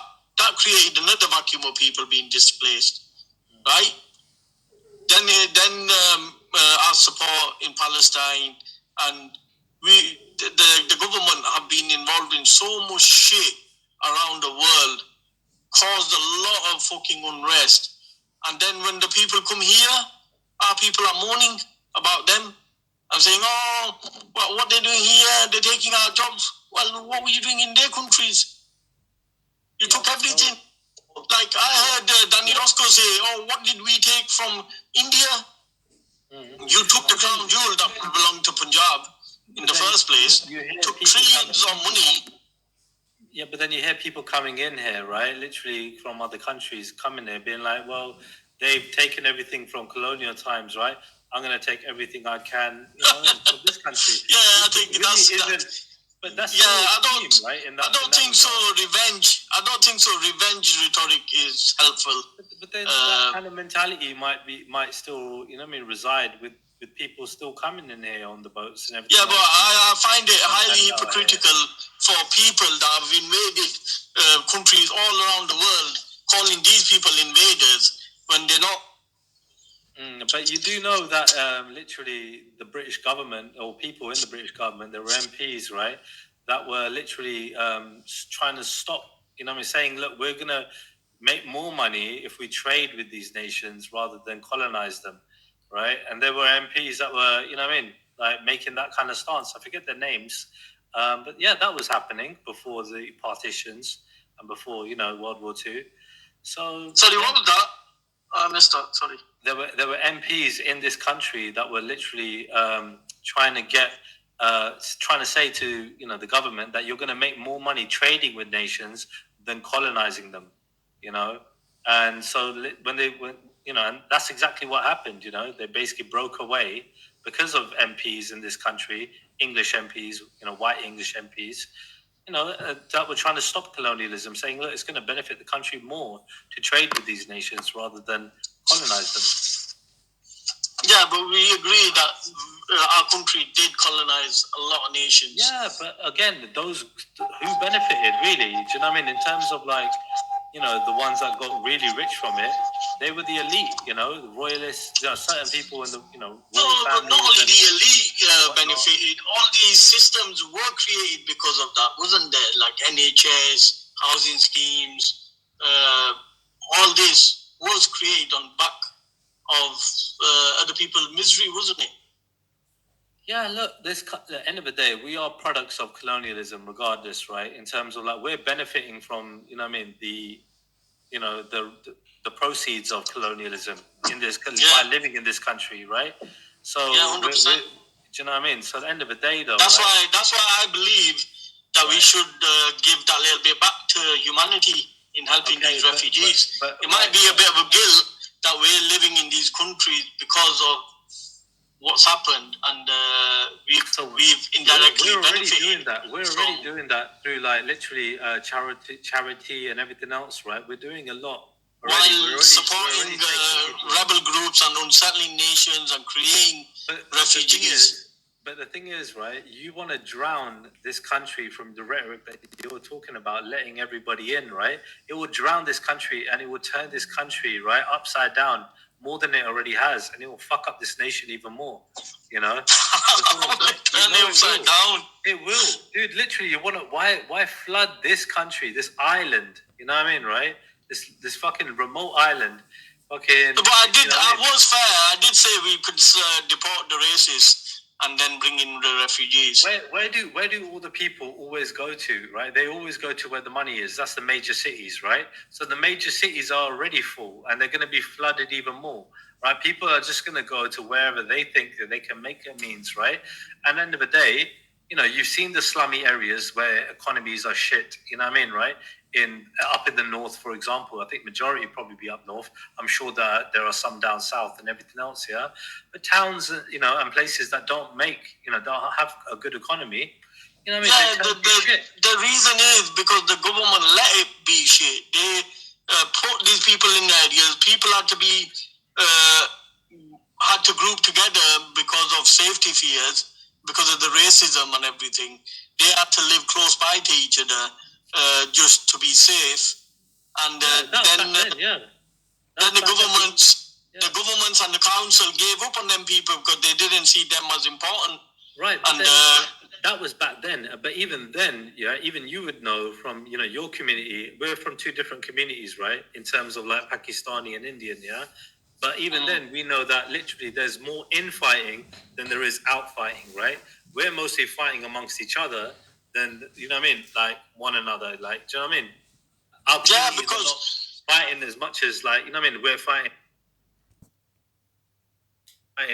Pakistanis or white people or black people. It's mostly Indians fighting Indians and so on. Yeah, well, generally you are gonna fight amongst yourselves because you're living amongst yourselves. Your daily issues and your daily life is amongst yourselves. More so than if we were living around black or white people, for example, right? It's probably less likely we would have fighting amongst them. It'd be more in a house. Get me? That's all I'm saying. Even if we lived 100 miles apart, we'd still find a reason to fucking fight. You know what I mean? It's just mad. Hey, listen, I'll be back in a minute. Yeah, I've got to take a phone call. Big up. So I'm just going to fast forward a little bit to more panelists join. How about Tommy anyway? You know what I mean?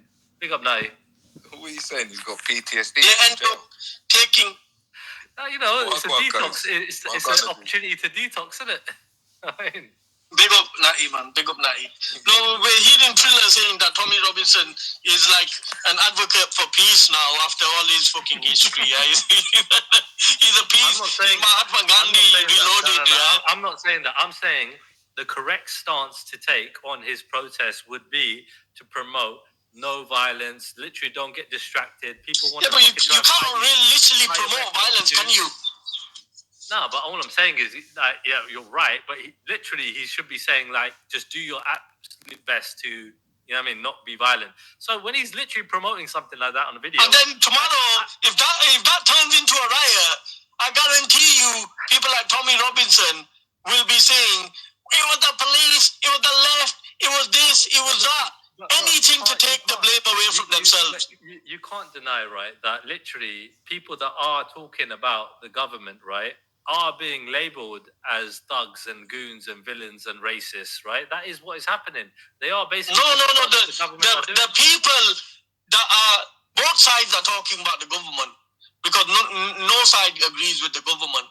It's those people that are displaying the behavior of racist thugs and stuff, like attacking... Where the left want more fucking transgender fucking stuff going on. You know what I mean? Trans in women's sports. No, nobody's saying... the right want that as well, don't they? Hey, what's going on over here? Hey, what's going on here? Hey, what's happened? What's happened to Truly? He must have bust his head in the shower or something. Because the last time we were speaking, I think Gummy told me how bad he was. Yeah. How bad he was for Tommy Robinson and everyone, and how he went to the park to defend his Muslims against Tommy Robinson. Like, he's trying to convince you now that Tom Robinson is a non-violent participant. Trilla's a legend. Go on for Trilla, fam. I said that he's promoting the right. I think Bob kissed him so hard. To the park to defend Islam. Where was you? Where was you? Hey, you don't remember that, Trilla? Yeah. Damn, you know me, bro. I don't remember what happened yesterday, bro. You should know that by now. Oh yeah. You don't remember what happened yesterday. That's a number one excuse, fam. Trilla doesn't remember. Trilla forgets. But the thing is, like you're clearly like supporting, not supporting because I know you don't support Tommy Robinson, but is that his line or my line, Spud? I think Natty's trying to talk. I don't know if he's getting through now. No, it's a bad line. But my point is, like, we've seen this sort of behavior from Tommy Robinson. We know the guy is a lunatic, right? He might display or being peaceful, this, that, the other, but we know he's not. He literally went to Speaker's Corner to give fucking Martin Sellner's speech, who is a neo-Nazi, right? And then he said it was all about free speech. I don't agree with him. But then 2 years later, he was claiming them words that he said. Instead of saying your forefathers were racist and invaders, he was saying there was explorers. They was exploring the world. Nobody's perfect. I mean, everyone makes mistakes. Yeah. Hey, wait, Trinity, you agree? Was they exploring India? 7-year-olds, man. I think they got lost. Yeah, and they found India. They thought it was home, innit? They made it home. Yeah, they're just helping people there. I heard Wendy said, we went over there to help them. Like, shut up, man. Like, you invaded the countries, you looted them. But again, when it come down to it, who were the ones that were literally suffering out of that, right? Working class people were suffering, when it came to colonialism. They weren't fucking benefiting going to the wars, conquering these places and everything else. But they were benefiting. They were benefiting. That money trickled down to the people. That's how they had all these benefits, and where do you think? What was Britain exporting from here that could make them millions without having funding or resources from other countries? We was picking cotton and Trilla was picking tea. Only the upper PG tips, yeah. But only the upper classes, yeah, were fucking benefiting from that. That's what I'm saying. The working classes were still at the bottom. So the country wasn't built on resources stolen from other lands, right? I mean, generally speaking, of course, a lot of it had to do with, all of that exploitation. Of course, it did. Just going to skim through a little bit. Of people threatening the security of asylum seeking hotels. No. You've seen it yourself. I can name you off the top of my head just a couple of individuals that I'm sure we've all heard of that are themselves a couple. So 2 incidents. Are you telling me 2 incidents happened? I'm asking you how many incidents, right? No. Who used the number 2 in terms of incidents? I said I can give you at least 2 people that have been a dozen times over. Like, I asked you how many incidents. All right, okay. So I personally know of people like Michelle C who went out there and was actively creating huge security problems in there. I know of what was his name now? Specifically, you're talking about fires. Andrew, what's his face? Who set fire to a hotel in a country where it is overtaking the majority of the population. It's not overtaking the majority of the population. So, and you tell me where a minority demographic is. It is always the case, and if anything, I know. Exactly. 85% of this country is English. That is my point right there. That is always the case, and that is the case, and we get that. So I'm talking about like bringing other people into the nation, whether it's through asylum seeking or regular, or specifically asylum seeking. Actually, let's stick with that. So when it comes to the levels of crime that people commit, when we look at the overall statistics and we look at all this other stuff, is there a reason why we should have processing facilities and better, more improved versions of that? Yeah, of course. No one's ever saying that. What we're saying is that you can't. Don't tell everybody, man. Come on, Trilla. Fuck's sake. It would explain a lot. It's always dumb shit as well. It's like, bro, you can't care about any other people. You can't care about any other people having a decent life or living a normal thing without being associated to some spazzy association that any like a spastic like Dan Tarragon would say, oh, you're associated. Like, you know what I'm saying this, bro. You're an actual super spaz, bro. You don't need to go personal, bro. Lick the window with the shield. I've not got personal with it yet. Funny coming from Vela, who literally sold his own people out. Everyone seen the 180 he did from calling things out to being bullied or whatever. But people was already aware that Vela got bullied from that community already. When Afghan was doxing his family and all this shit, Vela had to run off to do his crypto bullshit. Now, when you look at the fact that Vela's brother was with the Islamic extremists that went to what they perceived to be Tommy Robinson's family home, we've all heard the remix, Vela tried or whatever, pure bullshit. Another dickhead, oh, you're a liar, and then I'd admitted that actually was telling the truth, and Vela had lied. So these people are obviously so that they get caught out on their own bullshit. Now, again, another dickhead that Jupiter made out to people, oh yeah, you know, Vela's a good show, he's a good guy, blah fucking blah. She failed to mention that, didn't she? That actually his brother was one of the rats that went to what they believed to be Tommy Robinson's family home. I've not gone personal with it, yeah? I don't know why you're going personal, yeah? I think you're losing the argument. Is that what it is, yeah? Nobody's losing the argument. Right, I think you are. No, we're just going to the point where we're understanding now that it's not about the conditions of other people that's the driving force behind this, you know, anti-migrant sentiment that a lot of people hear and a lot of the rhetoric that's coming out at the moment, the Great Replacement. It's extremism. The idea that migrants are getting preferential treatment, it's not only easily proven wrong, but it's laughably pathetic, to be honest. No, it's not. So, all right, let me ask you a question, right? How many people, right? Yes, are we going to allow? How many more people do you think, right? We can bring into this country, right, via this route, with this asylum route, right? This loophole. Just check the actual quality from the panel you heard on Trillas versus the panel that you're going to hear now. Oh, by the way, before it becomes a problem, how many do you think? Why is it a loophole? Well, clearly, a lot of people are claiming asylum, right? But a lot of people are coming here for economic means, right? For a better living. And then they go through the process, and if they're not a genuine asylum seeker, they get deported. We now have record numbers of people. Flipping counter to say, yo, look, if it gets above a certain number here, then we have to cut it off or what? No, but I'm asking you, so like, generally speaking, when does it become a problem? If they don't process any claims, then how much people do you think there Right. are going to be? So literally, with the system that we got, right? Shouldn't we put a pause on immigration if we're not processing anything? Or not? Immigration and asylum are the same people.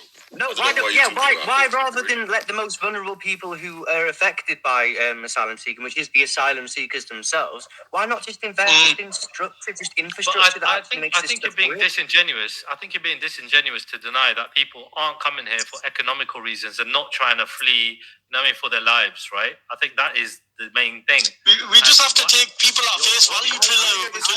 I'm going to go ahead and say this idea. No one actually made that point.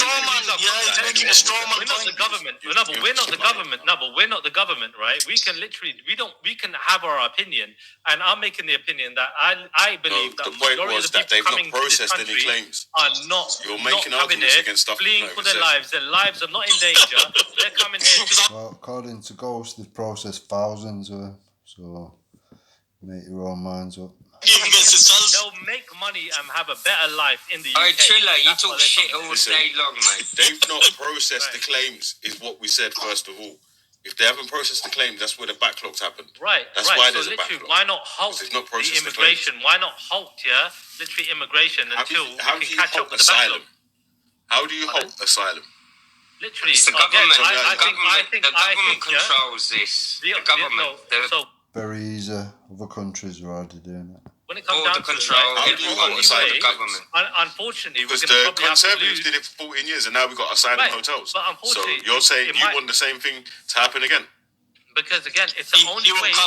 Concentration camps. If the only way to get out of it is by coming out of the ECHR, that's what it costs. You got the answer. You was here 14 years ago when you saw why they've not processed the claims. And you've seen the consequences of them not processing claims for 14 years. So you know the answer to your own question. Well, again, it's going to mean that there's going to be a backup in asylum claims. I want to know from Lewis, before you, G Block. Yeah, go on. Literally, how many is too many? Well, in general, I reckon we probably couldn't fit about 50 billion in here. I reckon that would be too many. What are we talking about here? When we say how many is too many? How many more people can we... Before this country, right? 49 billion. 49 billion. How many people... Trilla, you wanted to 5 million. Seriously.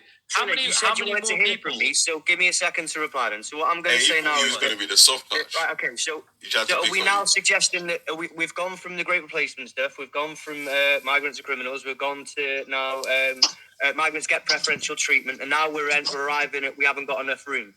Is that where we're at? I haven't made any of those claims, but carry on. Right. You made those claims. One by one. I've not made any of those claims. Literally made them claims one after the other. Literally. I know you have, Trilla. You have. Reading out a list. And you've gone textbook to the list one by one. How many is too many? No, I haven't. Because simply, look, end of the day, when it comes down to it, I'm asking him a simple question. It's always been my thing. When it comes down to how many is too many? How many people can we take in without it affecting our society to the point of detriment? I'll tell you, that number is when everybody is housed, when all the land that we can build on is built upon without affecting the whole nation and things like that. Absolutely ridiculous. Yes. You're a joke. You're a Do you know how much loony. You're a lunatic. You know that? You're a lunatic.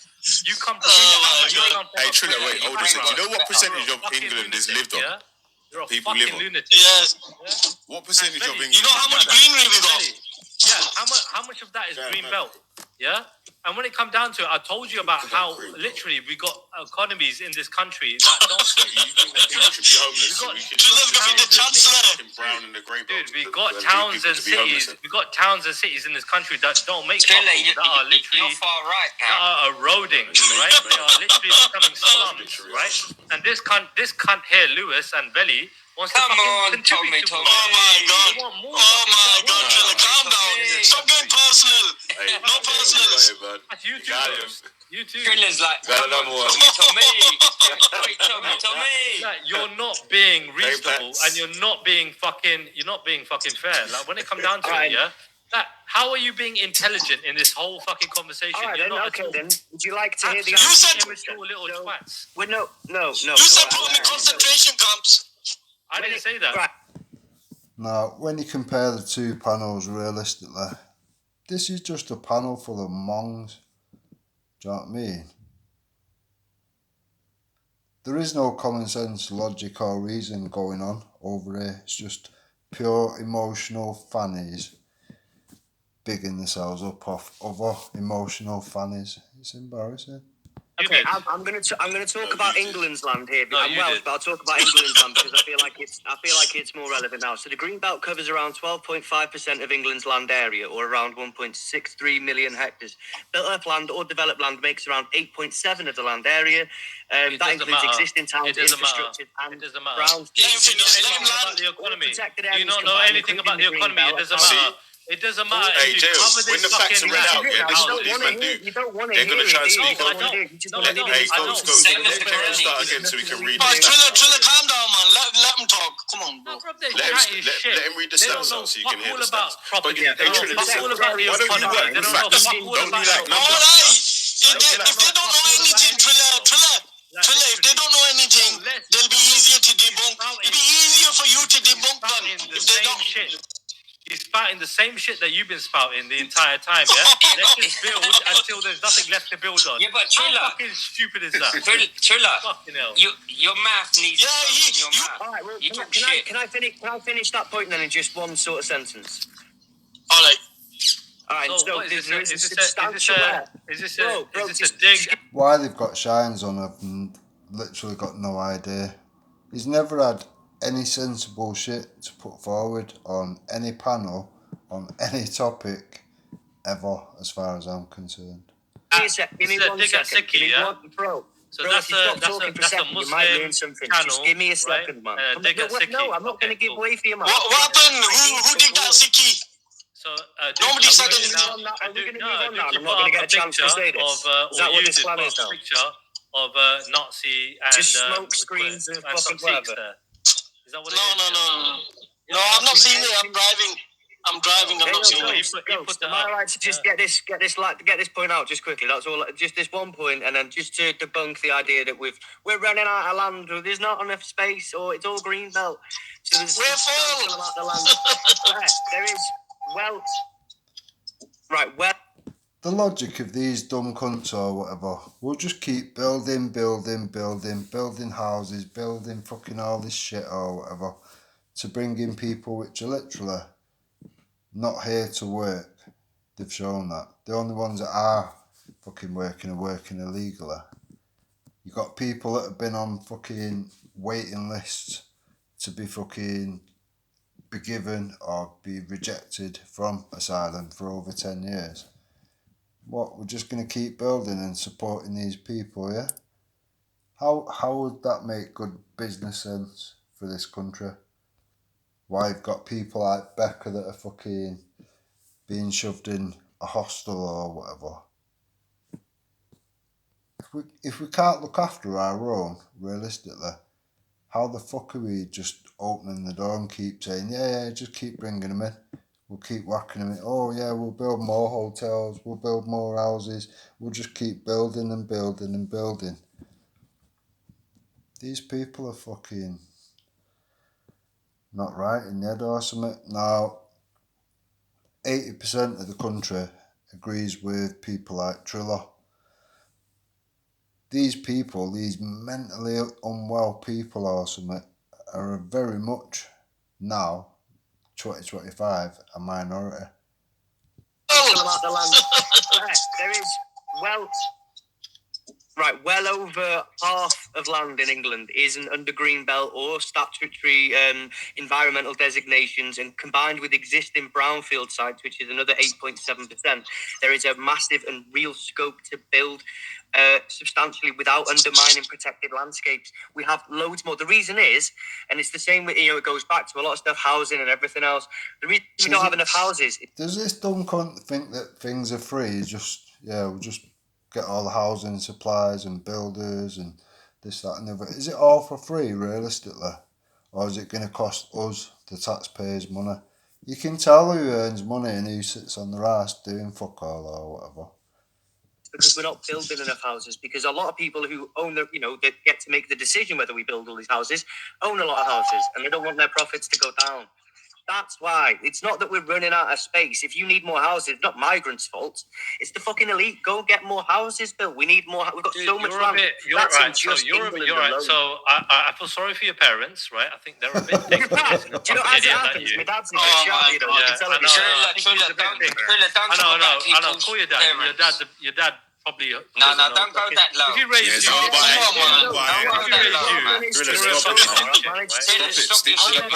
yeah, let me talk to your dad. To the point. This is what man do. Hey, remember what you said. Remember what you said. Oh, you're going personal because you're losing, yeah?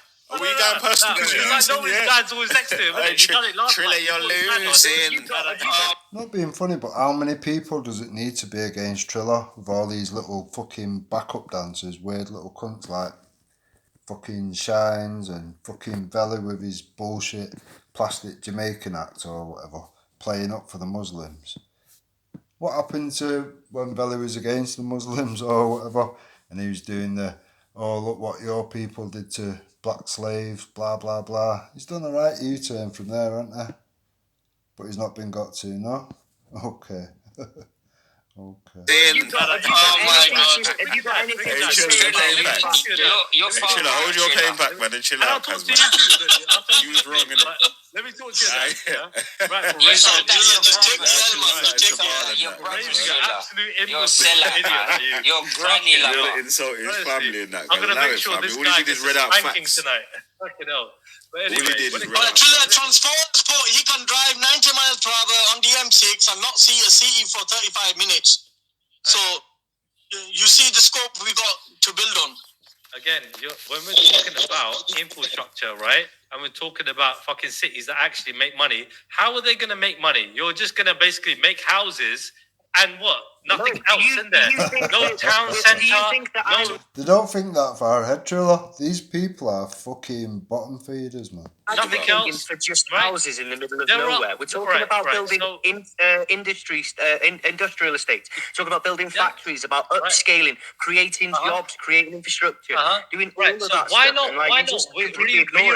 We already got places, right, in this country that are already failing. Don't have enough places. Not enough, right? We have enough, right? That are failing. So literally, we've got slums in this country, right? People consider them as ghettos, slums.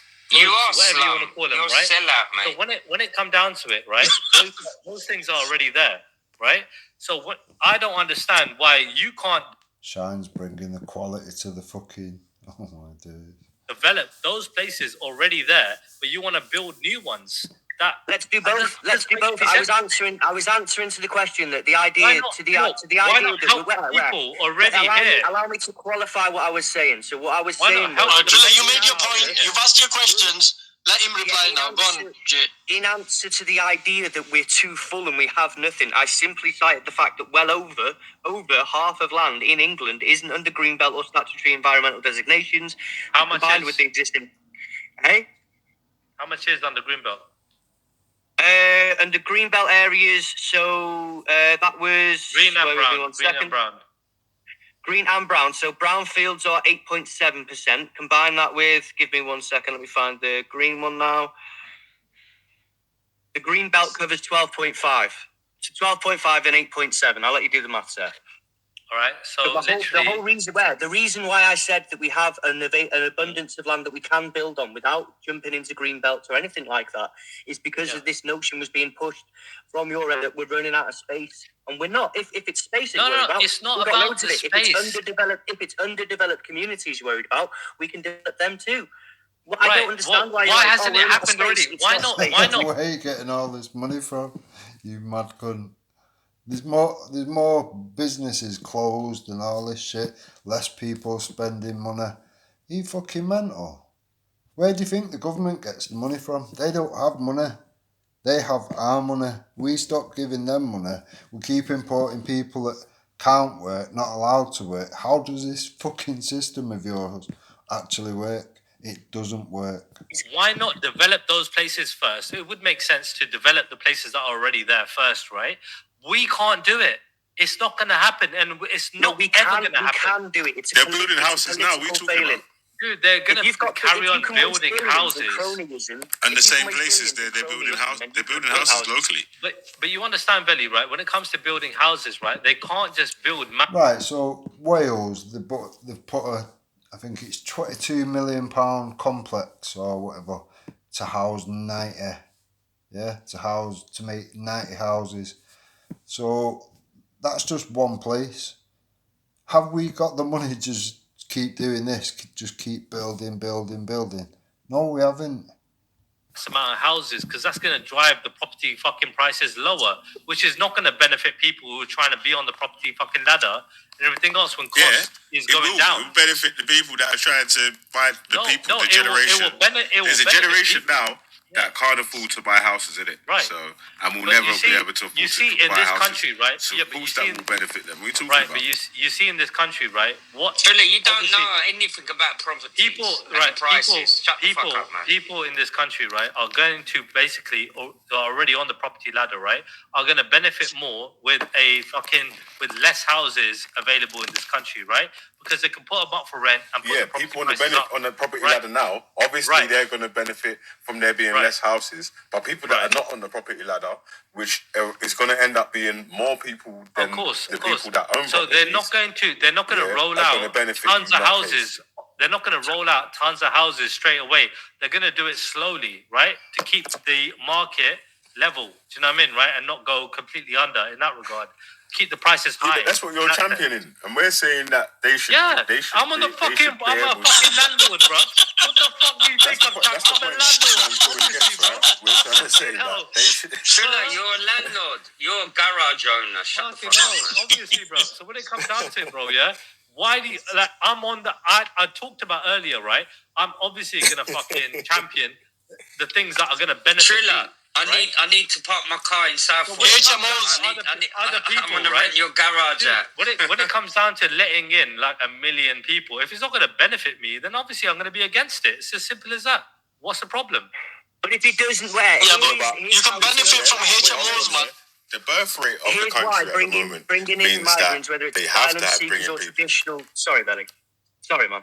I didn't mean to talk all over you. Sorry. The birth replacement's like less than one for two, and 2 for 1 or whatever. So they have to import people anyway. Like, so unless people like you don't pull their finger out and start having a kid or two, then the birth rate's only going to start declining even more. You know what I mean? Like, so.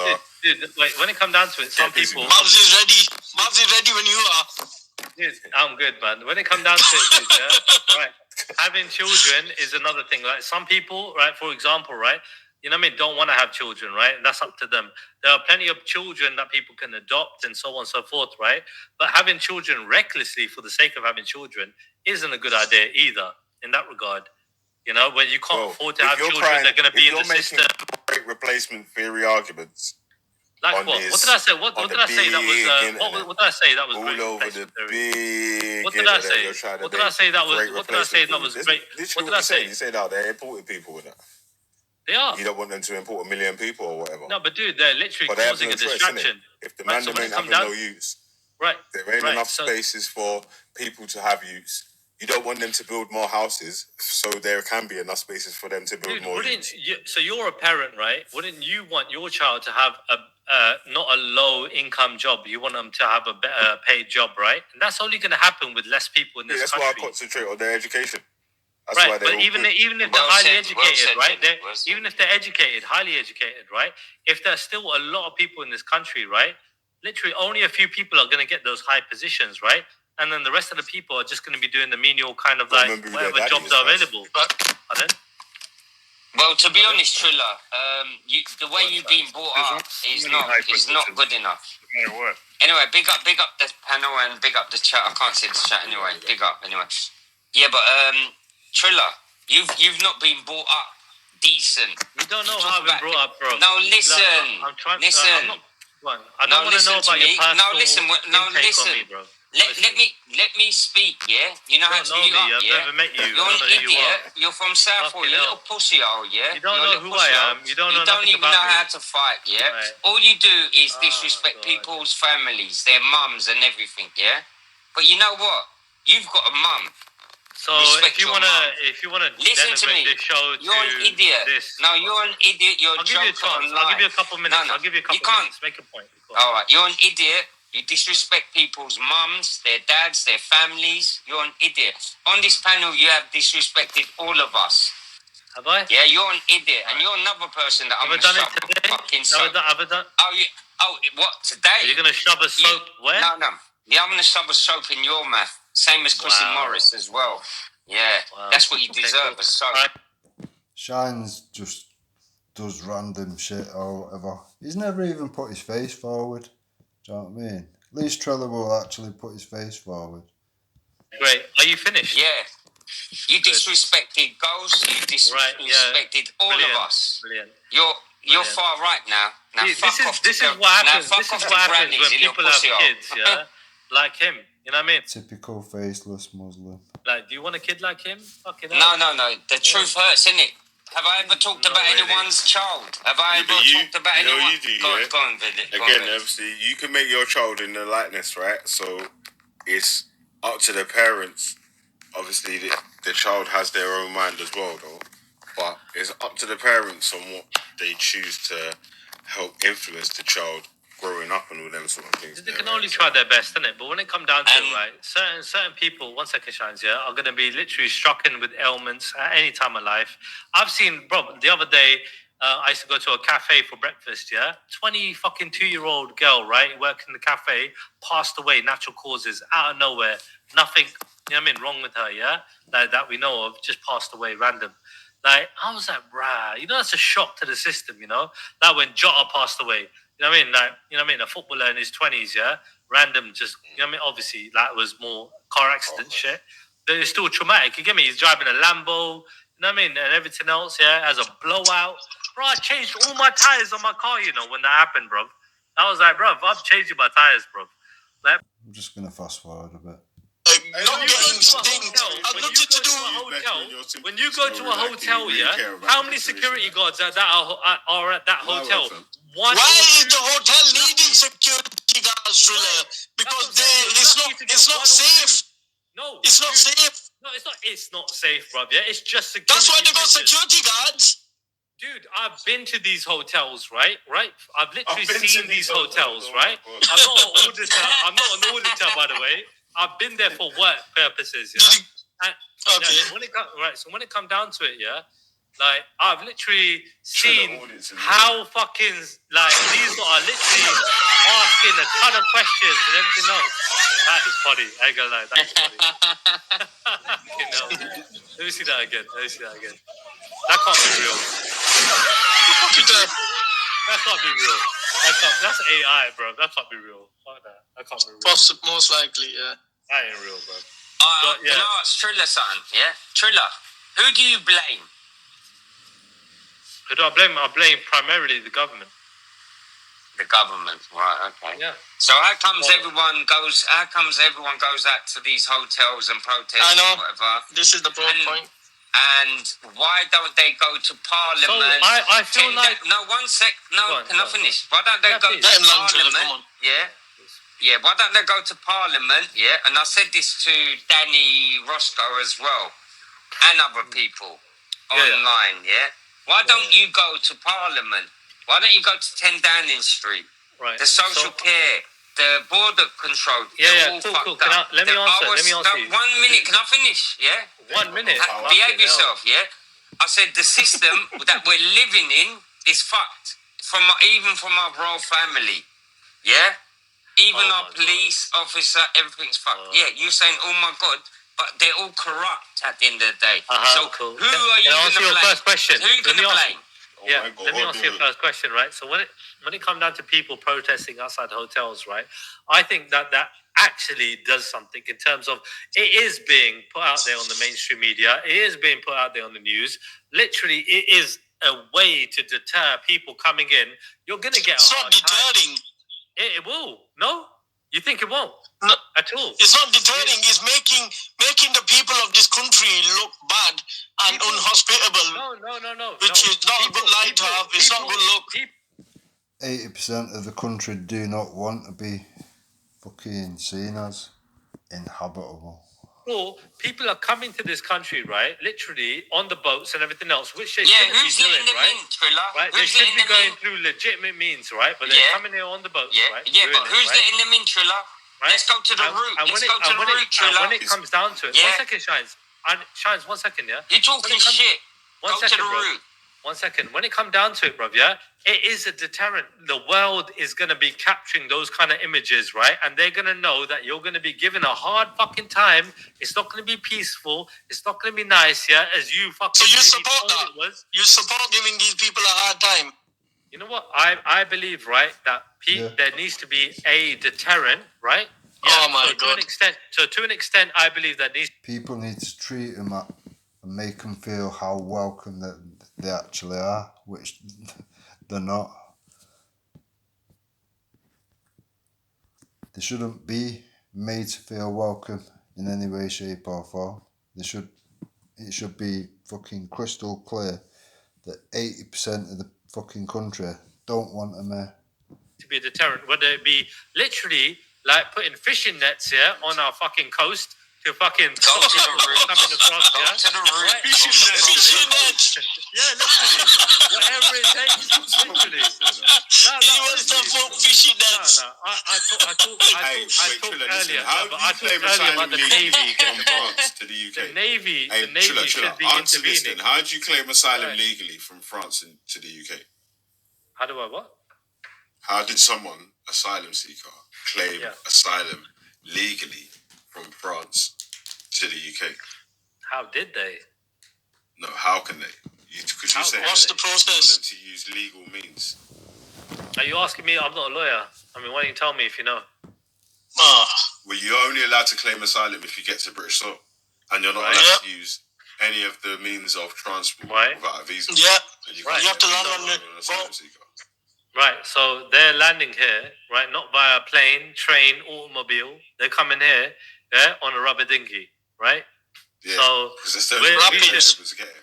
All right, and we should try our best to stop that. And who's letting them in and putting them in hotels? You know that? Who? You tell me. Unless you have a visa to come on a plane, a train, or a ferry, you ain't getting into the UK. Yeah, you can drive here too, yeah? Legal ports. I think. You know, these migrants, they're taking, you know what? To the UK.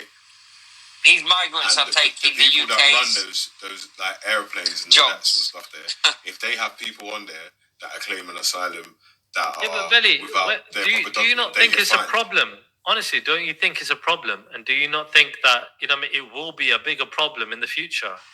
Honestly. So how are we going to fix it then, Trilla? That's the point. People were campaigning. Obviously, people were campaigning for things like safe routes for people to do that.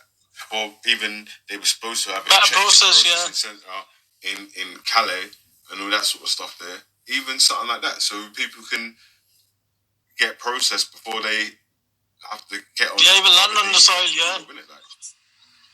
and put your life at risk. And to be honest, they have to let them in because the UK is under control in a way. Maybe the EU, as I said this years ago, the agreement, and they have to let these people in because there was an agreement, and the UK has to let people in. Simple. Blame the government. Don't blame the people. End of. Yeah. I think sometimes people forget that blaming immigrants is very, very easy because it makes them feel like, they're responsible and everybody's got onto this. And it's not nice. I'm not being funny, but it's not all immigrants. We've had people come here from Ukraine. They didn't bring us terrorism. They didn't bring us rape gangs. They didn't bring us men harassing the women and the children. It's funny that, isn't it? But yet when you bring them from Muslim countries, you bring all them problems. The Manchester Arena bomber, he was a fucking refugee. His family was fucking refugees. So the ones coming here, not all of them are coming here for a better life. Some of them are coming to take life. It is that simple. It's when these immigrants end up committing crimes and innocent people are getting attacked. Yeah. Dude, immigrants, yeah, all right, people literally going at hotels, right, is a protest, a demonstration, right? Because end of the day, it's showing the people, like literally the world, yeah, they're not wanted here, all right? We don't. They are wanted here, just not by certain people. No, yeah, I do want them here. Yeah, I do. Well, you're a minority thinker group, Ghost. The people that think like you now, realistically, are in the minority. At the end of the day, and by people that are foolish and ignorant enough to think that we can fucking sustain that, right? But we can't, and that's the fucking fact. You got an idiot like fucking, what's his name? That fucking, who's that? Belly's bum chum. I forget his name. Oh my God, he's a bit rude to you, Belly. He's on you, man. What's his name again?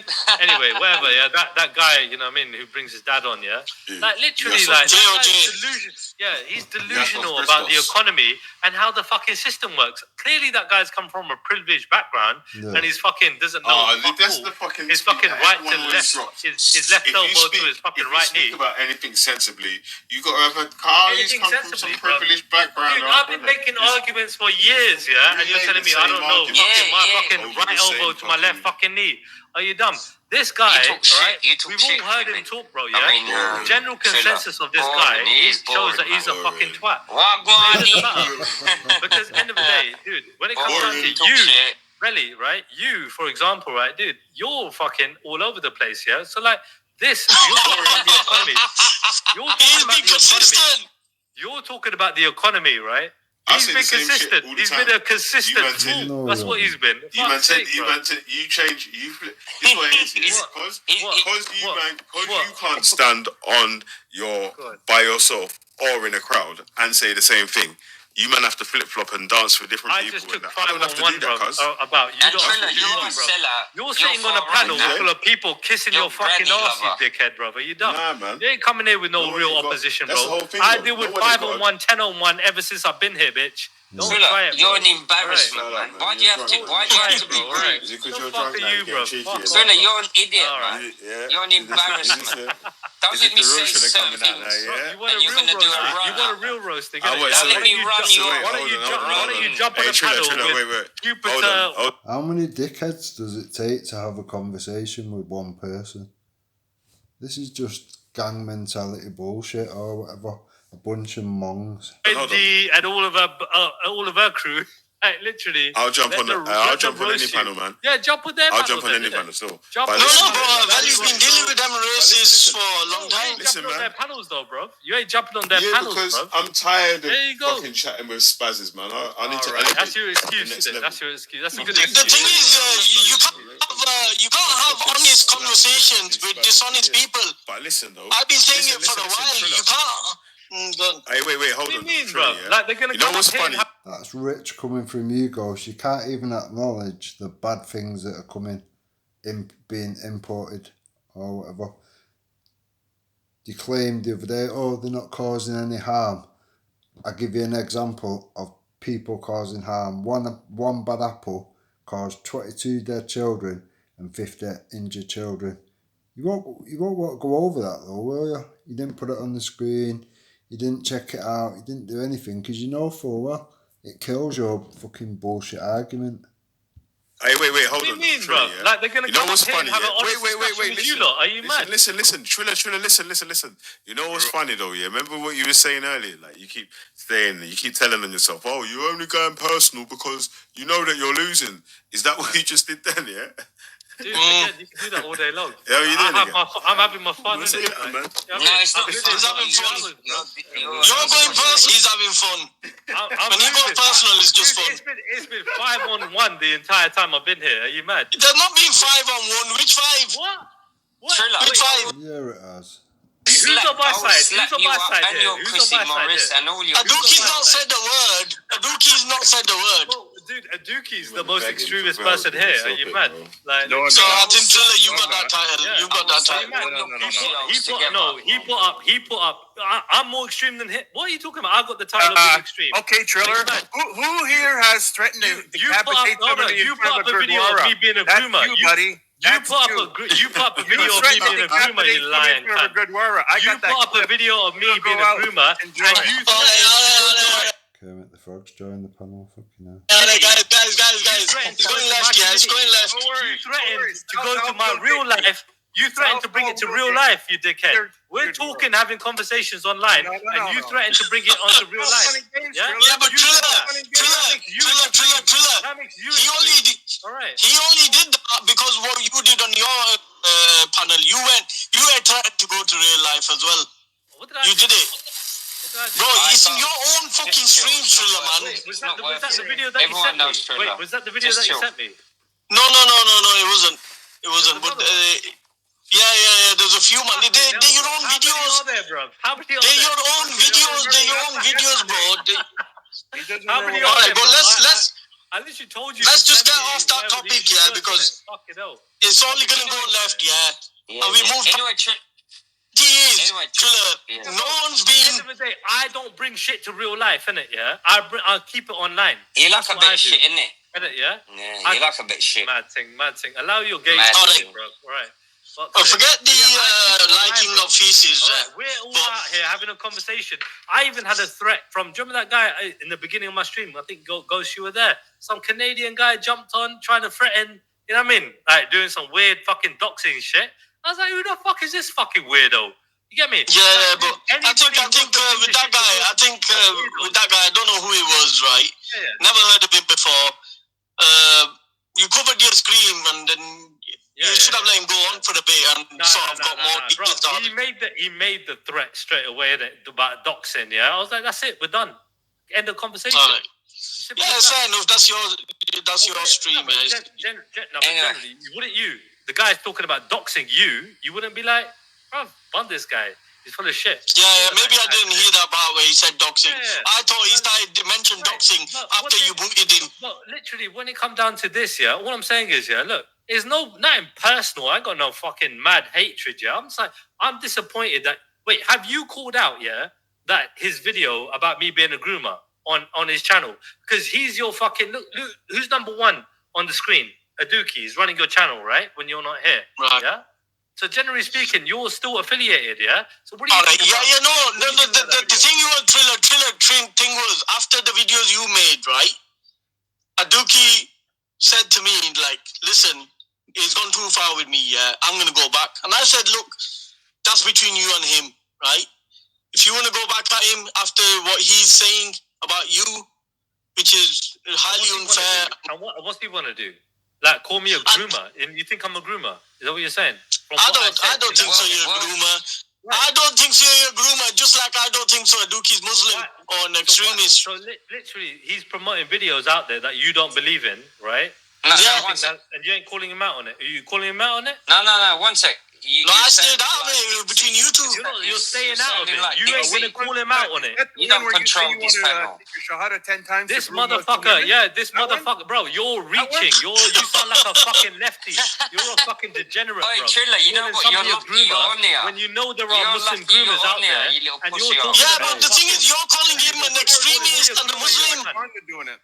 Bro, you're calling him an extremist. After he tried to got a video of you saying no, you called him it before. You called him it before, Trilla. You called him it before. Yeah, but who's he letting on? He's literally chilling with Halima. Yeah, but who did you let on? Who do you let on? Who do you let on? Talk to? But who do you talk to? You ain't. No, but who do you let on? You've been on. You've been on. You ain't let on when you Jupiter.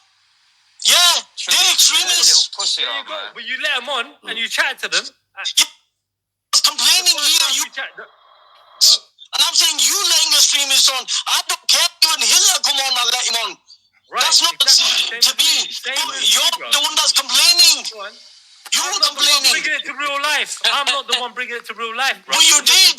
You did. In the videos, you brought it to real life. Dude, I say shit. You know I say shit. So what the fuck? You talk. How can you say, I did do it, but you know, I was just joking. Because I'm a bit juiced, yeah? What the fuck, bro? I did do it, but I was joking. You can't get it. Yeah, bro. Come on, bro. What? You don't know from now? You don't know? Come on, bro. Are you dumb? Yeah, make sure that, man. That means you can't do it. Next time, Trilla. Next time, people, I'll tell my people, right? Next time Trilla's a bit tipsy and says shit and makes threats to you, don't respond, yeah? Because it doesn't mean fuck all. Right. When he talks about my mum, no. But end of the day, you're basically making out like it sounded like I want this guy to stop with whatever he's saying politically. That is the problem, and we're gonna use this fucking clip or whatever to do it. That's what it looks like. No, it doesn't look like that all. Because you've been on here all this time and nobody said any of that personal shit to you until you started saying it. No one would disrespect his family or not. I've been on a particular political side, yeah, the whole time, right? And I've been arguing. You even made excuses for Tommy Robinson. But dude, why can't I literally argue? Tommy. Can I not make an argument? Trilla. Can I not make an argument? Yeah, but it's ridiculous. Can I not make an argument without being persecuted? You're an embarrassment, Trilla. But when I meet you, yeah, in Southall, yeah, because I've got properties there, yeah. Oh, shut I up. swear to God, when I finish with you, have you not heard of playing devil's advocate? I'm going to put you never heard of that? Yeah, no, I'm happy with that because we've had a good conversation. So when it comes down to it, right? Let's just not go personal. It all started on Veli's channel, by the way, right? Coincidentally, the fucking cut his hair. Like literally, right? Where I said, I'm going to make an opposing opinion because I'm tired of fucking Veli. Yeah, having his channel run by a bunch of lefty junkies. You get me? Yeah. I think he's in love with Veli. LJ guy. Veli's in love with Veli. I was making opposing. Oh my God! It all kicked off from there, bro. I got mad backlash, and I don't know what the. You didn't because of that Trilla. The same Veli's. You jumped on your own panel. You reviewed what happened. Then you made your threats. On the same night. No. That happened later. That happened well later. But when it comes down to it, right?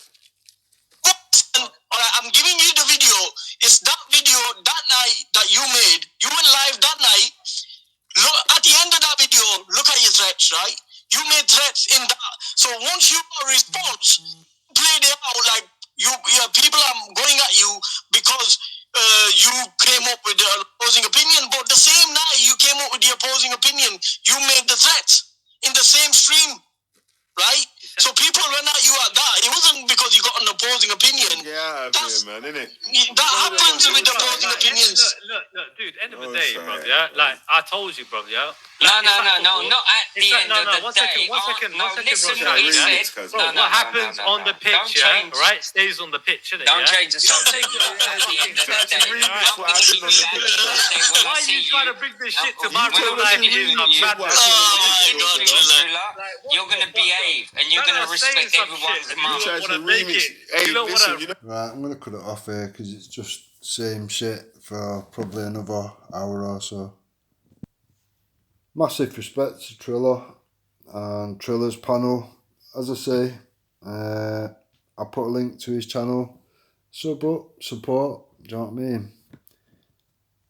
There are so many people of different colours, different races, whatever, speaking out now. People like G-Flop, fucking Veli's channel, and Ghosts and whatever. They're outdated, do you know what I mean? They're caught in some shit from fucking 10 years ago or whatever. There's more people awake now than there ever has been. And to have the open, honest conversations, you need open, honest people. You're not going to find that on Ghost. You're not going to find that on G-Block. It's very much narrative-based, agenda-driven, hope not hate inspired shite. Doesn't really get much more left than it is over there.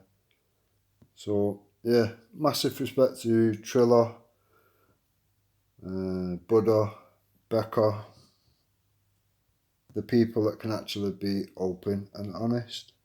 Right, enjoy, stay safe.